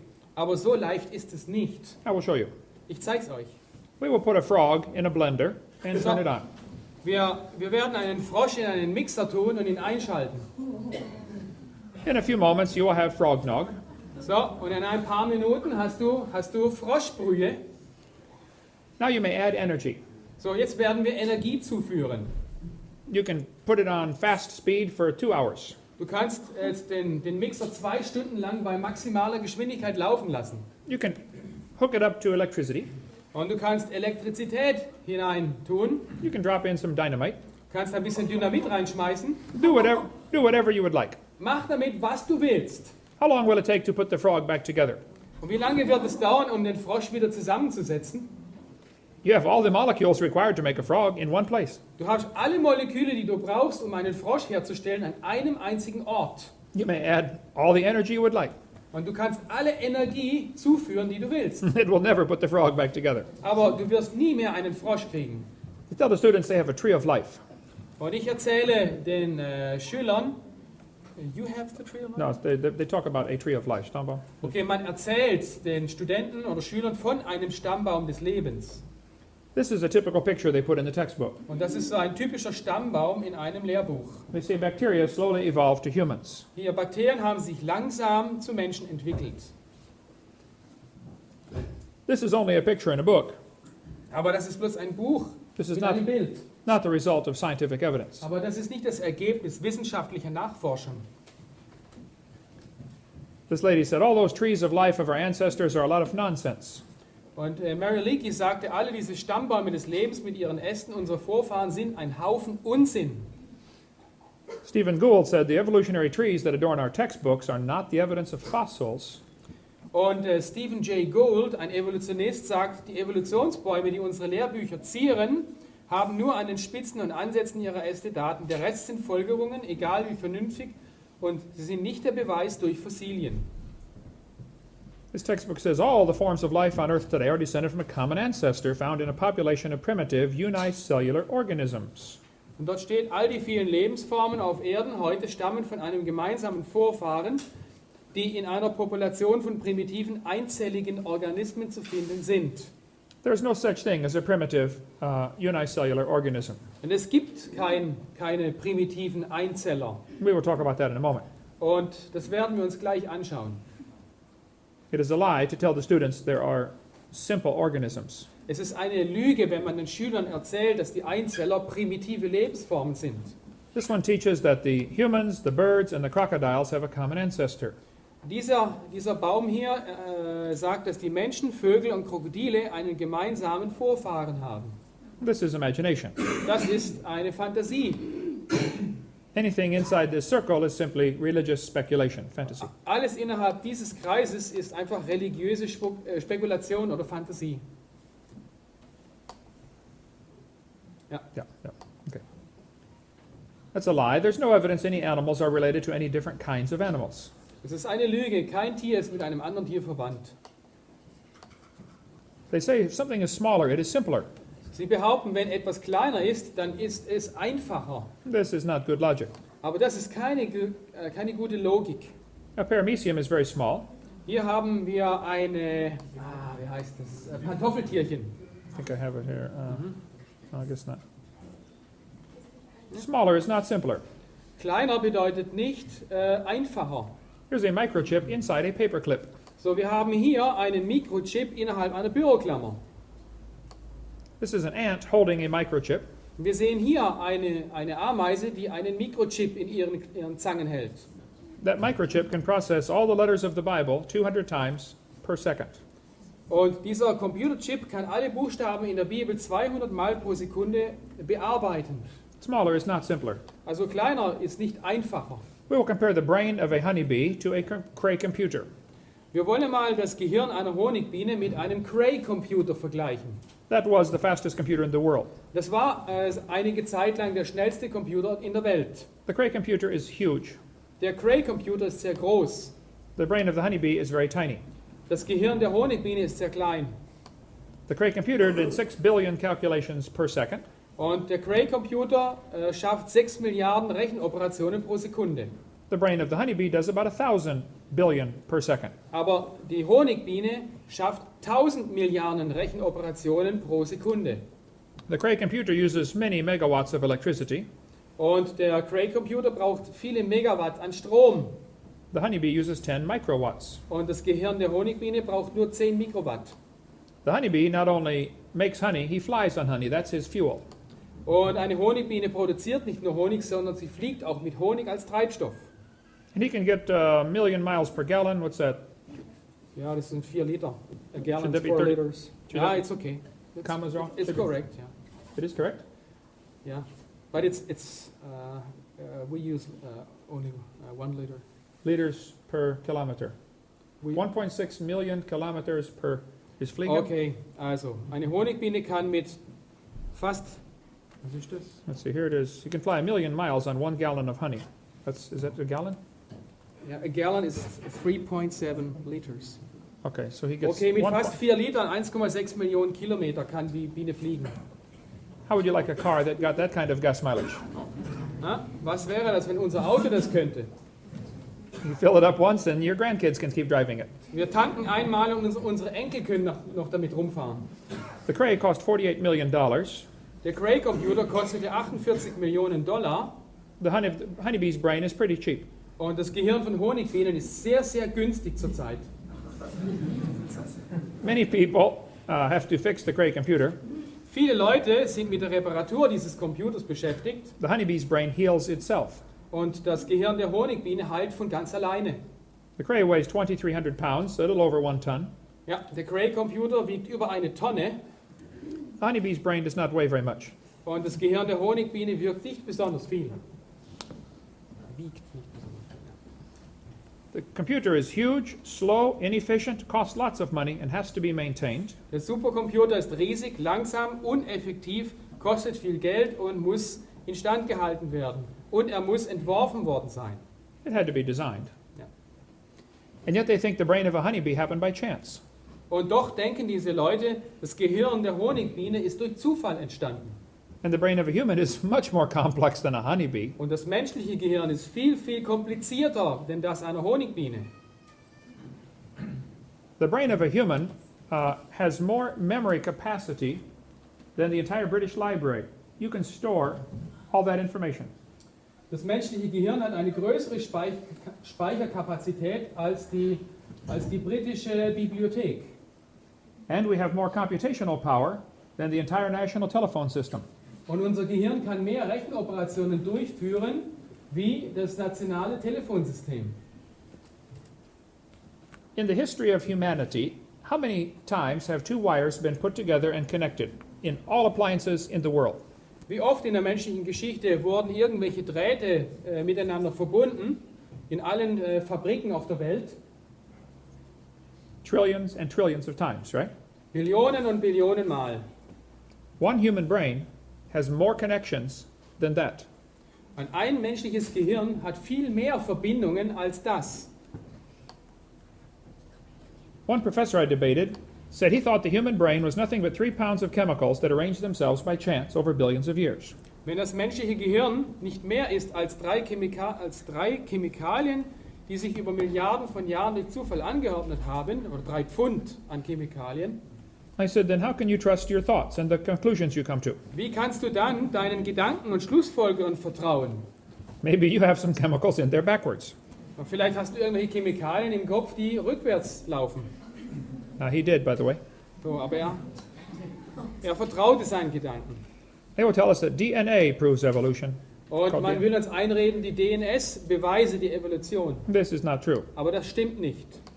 They say we have evidence from molecular biology. Man behauptet, es gäbe Beweise in der Molekularbiologie. Darwin speculated all forms of life are related. This speculation has been verified. Okay. Oh, I'm sorry. I have to back up. Darwin guessed. Okay, Darwin spekulierte, dass alle Lebensformen verwandt sind durch Entstehung und Modifikation von frühen Organismen. Diese Spekulation wurde bewiesen, steht hier. The evidence they use is from DNA, we call DNS. Und sie führen die DNS als Beweis dafür an. This is a lie. Aber das ist eine Lüge. The more they study about DNA, the more complicated the problem becomes. Je mehr die Wissenschaftler die DNS studieren, desto komplizierter werden die Probleme. The DNA is the most complicated molecule in the universe.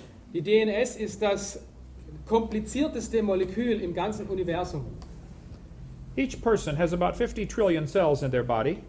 Der durchschnittliche Mensch hat über 50 Billionen Zellen in seinem Körper. If you removed all the DNA, Und wenn du alle diese DNS extrahieren würdest, it would barely fill 2 tablespoons. dann würdest du gerade mal 2 Teelöffel damit füllen können.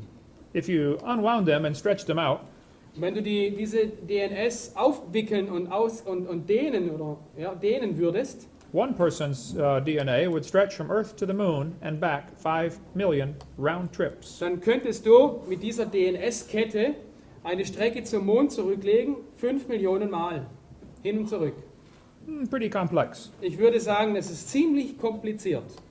It contains more information than all computer codes ever written by man combined. Die DNS enthält mehr Informationen als in allen Computerprogrammen, die je von Menschen geschrieben wurden.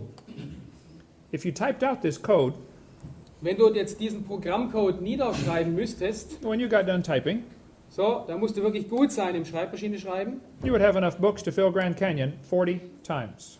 dann hättest du so viele Bücher, dass du den Grand Canyon 40 Mal füllen könntest. There's a lot of information in your DNA. Oh, das ist ein Haufen Informationen in der DNS. David said, I will praise thee, I'm fearfully and wonderfully made. David sagt in den Psalmen, ich will dich preisen, denn ich bin erstaunlich und wunderbar gemacht.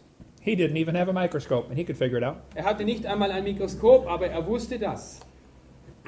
From conception to birth, the baby adds 15,000 cells per minute to its body, each cell more complex than a space shuttle.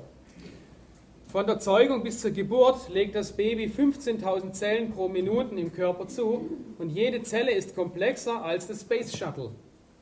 How would you like to be responsible for supplies to a factory building 15,000 space shuttles a minute? Oh, okay, it's a long sentence. How would you like to be responsible for the supplies Okay, wie wäre es, wenn du für den Nachschub verantwortlich wärst für eine Firma, die in einer Minute 15.000 Space Shuttles herstellt?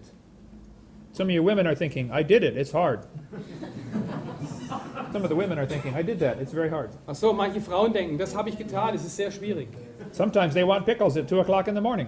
Manchmal möchten sie saure Gurken, ganz früh am Morgen. You say, hey, what are you making with the pickle down there? Hey, was machst du mit den Gurken da? I don't know, but give me a pickle. Egal, aber gib mir eine Gurke. The probability of one DNA happening by chance is 1 times 10 to the 119,000th power. I got Okay. this in Ja, ich German kann here. es übersetzen. Hang on, I've Okay. got it Die in- Wahrscheinlichkeit, dass ein DNS-Molekül zufällig entstanden ist so wahrscheinlich wie 1 zu 10 hoch 119.000, also eine 1 mit 119.000 Nullen. That's a big number. Das ist eine sehr große Zahl. The entire visible universe is 10 to the 28th inches in diameter. Das gesamte sichtbare Universum hat einen Durchmesser von 10 hoch 28 Zoll. Oh, we could talk a long time about DNA. Wir können noch lange über die DNS reden. Das ist gut. I did some study on this. Ich habe das etwas studiert I decided the more chromosomes you have, the more complex you must be. und ich habe entschieden, je mehr Chromosomen du hast, desto komplizierter ist die Lebensform. So this is how evolution really happened. Und so passierte die Evolution wirklich. The penicillin evolved first. Und zwar zuerst entstand das Penicillin. It only has 2 chromosomes. Es hat nur 2 Chromosomen. Then it slowly became a fruit fly. Und dann langsam entwickelte sich das Penicillin zur Fruchtfliege. This took millions of years. Das brauchte Millionen von Jahren. And then slowly became a tomato Dann irgendwann wurde es zu einer Tomate or a housefly. oder einer Hausfliege. They're both 12 chromosomes. Die haben beide 12 Chromosomen. The average scientist cannot tell them apart. Und der, The average scientist cannot tell them apart. Which one's which? The Okay. fly. These two. he can It's a distinguish joke. between the fly Yeah, and it's tomato. a joke. Okay, gut. Ein normale Wissenschaftler kann nicht eine Hausfliege und eine Tomate auseinanderhalten. And slowly they became a pea, Langsam entwickelten sie sich zu einer Erbse and then over millions of years turned into a bee. und nach Millionen von Jahren verwandelten sich die Erbsen in Honigbienen. And then, a long time ago, we had triplets. Und irgendwann hatten wir Triplets? Triplets, also was? Drillinge, ja. Okay, danke. The possum, the redwood tree, and the kidney bean are all identical triplets. Okay, das Opossum, der Redwoodbaum und die Bohne, die Kidneybohne, diese roten, sind alle Drillinge. And scientists cannot tell them apart. Und die Wissenschaftler können sie nicht auseinanderhalten. Let's see, possum, Opossum, tree, ein Redwoodbaum und eine kidney bean. Bohne. And let's see, which one is which? Okay, jetzt lass uns mal gucken, I cannot tell. was ist was. And slowly we got enough chromosomes to become a human. Und irgendwann kamen genug Chromosomen zusammen, damit Menschen entstehen können. If we can just get 2 more, Und wenn wir jetzt noch 2 weitere Chromosomen bekommen können, we will to be a tobacco plant. dann werden wir eine Tabakpflanze. I know some that already smell like it. Und ich weiß, manche von euch riechen so. Ups. Sometimes I get on the elevator. Und manchmal bin ich im Aufzug I say, you're evolving, you're way ahead of me. und ich denke, und ich rieche und sage, hey, du entwickelst dich weiter. Someday we may have enough chromosomes to be a chicken or a dog. Und eines Tages werden wir genug Chromosomen haben, um ein Huhn oder ein Hund zu sein. Oh, same thing? No? Oh, okay. And maybe someday we'll be a carp. Und irgendwann werden wir ein Karpfen sein, mit 100 Chromosomen. And it probably won't happen for a long time. Und es wird sicherlich eine lange Zeit brauchen. But someday we will have enough chromosomes to be a fern. Und irgendwann werden wir genug Chromosomen haben, um ein Farn zu sein. That is the ultimate goal of all Das evolution. ist das absolute Ziel der Evolution. Evolution is a silly theory. Evolution ist eine dumme Theorie. There is no evidence that any animal produced a different kind of animal. Es gibt keinen Beweis dafür, dass irgendein Tier eine andere Art von Tieren erzeugt hat. They tell us that humans and orangutans are 96% similar DNA. Man will uns einreden, Orang-Utans und Menschen sind sich zu 96,3% ähnlich. This proves a common ancestor 15 million years ago. Und das beweist einen gemeinsamen Vorfahren vor 15 Millionen Jahren. The man the leading engineer on the genome research said, the genetic difference between human and his nearest relative, the chimpanzee, is at least 1.6%. Calculated out, it's a gap of 48 million nucleotides, and a change of only 3 nucleotides is fatal to an animal. There is no possibility of change. Okay, Just start at the beginning. ja, okay. Also der führende Forscher im Genomprojekt, also die Erforschung des menschlichen Erbguts, sagte Folgendes: Jetzt ist der genetische Unterschied zwischen dem Menschen und seinen nächsten Verwandten, dem Schimpansen, mindestens 1,6%. Das klingt nach nicht viel, aber wenn man es durchrechnet, dann ist das ein Unterschied von mindestens 48 Millionen Nukleotiden, das sind die Basenpaare in der DNS, und eine Veränderung von nur 3 Nukleotiden ist tödlich für ein Tier. Es gibt keine Möglichkeit zur Veränderung. They used to think we were 98% similar to a chimpanzee. Sie sagen, wir sind zu 98% einem Schimpansen ähnlich, More recent studies have shown it's only 95% similar. aber weitere Forschungen haben gezeigt, wir sind nur zu 95% einem Schimpansen ähnlich. We are much more different than they thought. Wir sind viel unterschiedlicher, als sie dachten. But similar plans, DNA in this case, similar structures have similar plans. Ähnliche Strukturen haben fast immer ähnliche Baupläne. Similar bridges have similar blueprints. This hardly constitutes evidence that one sired the other or they were erected by tornadoes. Okay, und ähnliche Brücken haben ähnliche Baupläne. Aber das ist kein Beweis dafür, dass eine Brücke die andere erzeugte oder dass beide Brücken durch einen Tornado entstanden. Ja. Man has a pretty good understanding of how cars work. Aber Menschen verstehen sehr gut, wie Autos funktionieren. I've had 127 cars since I started driving. Und seitdem ich den Führerschein gemacht habe, habe ich 120 Autos gehabt. I have never had a new car. Ich hatte nie ein neues Auto. I always get an old one and have to fix it. Ich hatte immer ein altes und musste es reparieren. I have done just about everything you can do to a car. Ich habe wirklich alles getan, was du einem Auto antun kannst. I've rebuilt the motors, the transmissions, the differentials. Ich habe die Motoren wieder zusammengebaut, das Differential, das Getriebe. But understanding how a car operates does not explain how it came to be. Aber zu wissen, wie ein Auto funktioniert, erklärt nicht, wie es entstand. Even if we completely understand the human body, that doesn't tell us how it got here. Sogar wenn wir verstehen würden, vollständig verstehen würden, wie der menschliche Körper funktioniert, hätten wir keine Erklärung dafür, wie er entstand. Somehow they confuse understanding of the operation with understanding of the origin. Und manchmal verwechseln Leute das Verständnis der Funktion mit dem Verständnis des Ursprungs. And these are not the same. Und das ist einfach nicht das Gleiche. Die Funktionsweise einer Maschine zu verstehen, beweist nicht, wie sie entstand oder dass sie keinen Entwickler hatte. Suppose your son turns 16 years old. Nimm einmal an, dein Sohn wird 16 Jahre alt. Is that the age where they drive here? Nein, 18. 18, okay. And he says, hey, Papa, I have my license. Okay, und er sagt, hey Papa, ich habe hier meinen Führerschein. Can I have the car, please? Kann ich bitte ein Auto haben? You say, son, your mother and I knew this day was coming. Und weißt du, mein Sohn, deine Mutter und ich, wir wussten, dass dieser Tag kommen würde. The car is a very complex machine. Das Auto ist eine sehr komplexe Maschine. We don't think you're ready for the whole car. Und ich denke, du bist noch nicht bereit für das ganze Auto. We're going to let you slowly evolve into the car. So, wir lassen dich einfach ganz langsam in dieses Auto hinein entwickeln. This year you may have 10%. So, dieses Jahr kriegst du 10% von dem Auto. Next year, maybe a little more. Und nächstes Jahr ein bisschen mehr. What good is 10% of a car? So, was taugt 10% eines Autos? How many things have to be right on a car to make it work? Wie viele Dinge müssen in Ordnung sein, damit ein Auto funktioniert? Like many thousands of things? Und wie ist das bei vielen anderen tausenden Dingen? How many things have to be wrong to make it stop working? Und wie viele Teile müssen kaputt gehen, damit es nicht mehr funktionsfähig ist? Any one of thousands of things. Jedes von tausenden von Teilen. Just one wire pulled off will stop the car. Du kannst irgendwo einen Draht rausziehen und schon funktioniert es nicht mehr. Complex things have to be all working together or not working at all. Komplexe Systeme müssen komplett funktionieren, es müssen alle Teile in einem komplexen System vollständig richtig funktionieren, damit das ganze System funktioniert. There are thousands of differences between humans and chimpanzees.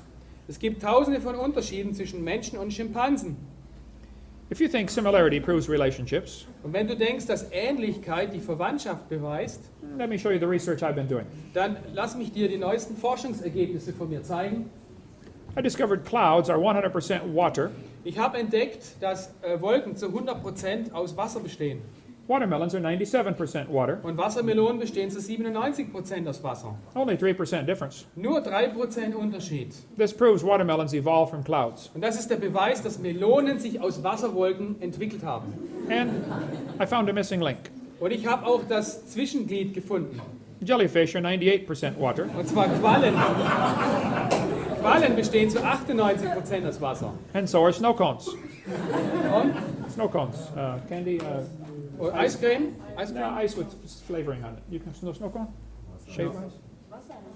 Wassereis, okay. That's ice. Ja. Okay. Water. They say fossils prove evolution. Man behauptet, Fossilien beweisen die Evolution. This is silly. Aber das ist dumm. No fossils count. Es gibt keine Fossilien, die das beweisen. If you find bones in the dirt, all you know is it died. Wenn du einen Knochen im Dreck findest, dann weißt du nur, er starb. You cannot prove it had any children. Und du kannst nicht beweisen, dass er überhaupt Kinder gehabt hat. He says evolution is a fact. Hier wird behauptet, die Evolution ist eine Tatsache. This is silly. Aber das ist dumm. You don't look back in the fossil record. Du kannst nicht die fossile Aufzeichnung rückwärts anschauen. There is no fossil record. Es gibt keine Fossilienaufzeichnung. There are simply bones in the dirt. Es gibt nur Knochen im Dreck. But they say fossils contribute to our understanding of evolution. Fossilien können zu unserem Verständnis der Evolution beitragen, sagt dieses Schulbuch. Die Charles Darwin sagt hier, wenn meine Theorie über die langsamen graduellen Veränderungen wahr ist, müssen gewiss zahllose intermediäre oder müssen Zwischenvarianten existiert haben. There should be lots of missing links. Es sollte einen Haufen Übergangsglieder geben. This one says, since Darwin, many links have been found. Seit Darwin wurden viele Zwischenglieder gefunden. This is a lie. Aber das ist eine Lüge. No missing links have been found. Es wurden bis heute keine Zwischenglieder gefunden. We could spend 2 days on this one. Und wir könnten uns noch 2 Tage mit diesem Thema beschäftigen. Ich bin Els in Portugal. Wir hoffen, dass dieser Vortrag über Schöpfung, Evolution und Dinosaurier Ihnen geholfen hat. Viel wichtiger aber, als einfach wissenschaftliche Fakten zu kennen, ist zu wissen, dass man ewiges Leben hat.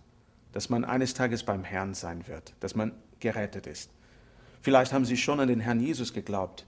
Wenn Sie aber das noch nicht getan haben, lassen Sie mich auf eine einfache Art und Weise erklären, wie Sie errettet werden können, wie man ewiges Leben haben kann. Gottes Wort, die Bibel sagt uns, dass wir alle Menschen gesündigt haben. Wir haben alle Gottes Gesetze gebrochen. Römer 3, Vers 23 sagt, denn alle haben gesündigt und erreichen nicht die Herrlichkeit Gottes. Wir sind dem Schöpfer ungehorsam gewesen. Wir haben böse Dinge getan, manche mehr als andere vor den Augen des Menschen. Wir sind aber alle ausnahmslos Sünder. Die Bibel sagt auch, kehrt um. Sie sagt, dass wir umkehren müssen. Der Ausdruck tut Buße wird auch gebraucht. Dieses Wort bedeutet eigentlich Sinnesänderung oder Umkehr.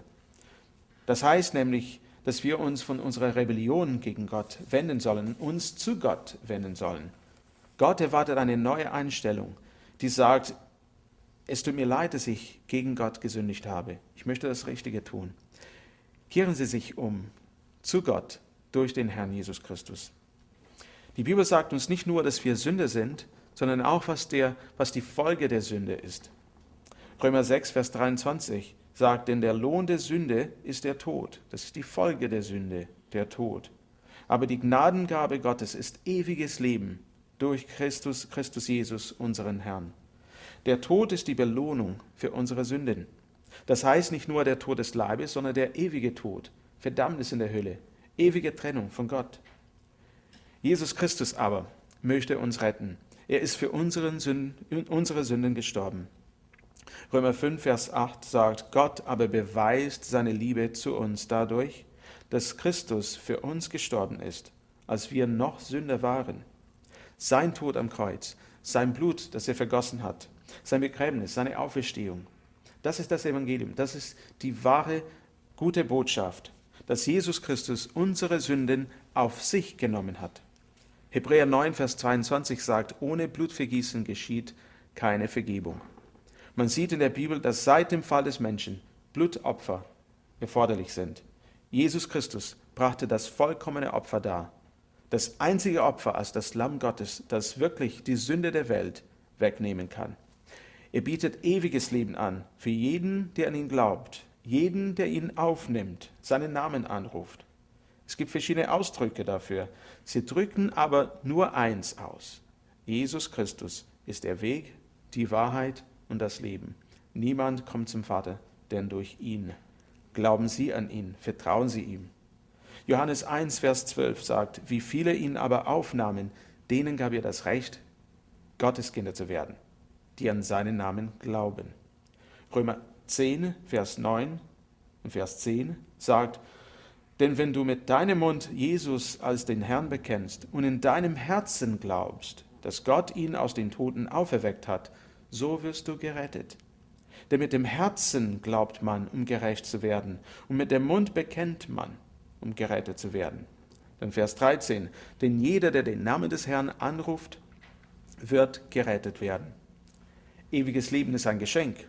Epheser 2, Verse 8 und 9 sagt, denn aus Gnade seid ihr errettet, durch den Glauben, und das nicht aus euch, Gottes Gabe ist es, nicht aus Werken, damit niemand sich rühme.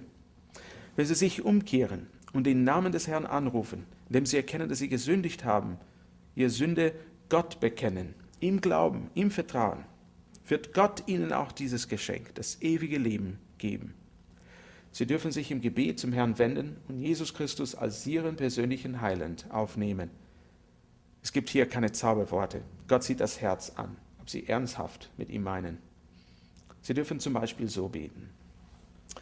Herr Jesus, ich erkenne, dass ich Sünder bin. Ich habe deine Gesetze gebrochen und ich bekenne dir meine Sünde. Ich glaube an dich und setze jetzt mein Vertrauen auf dich. Reinige mich durch dein Blut. Vergib mir meine Sünden. Nimm mich auf in deine Herrlichkeit. Amen.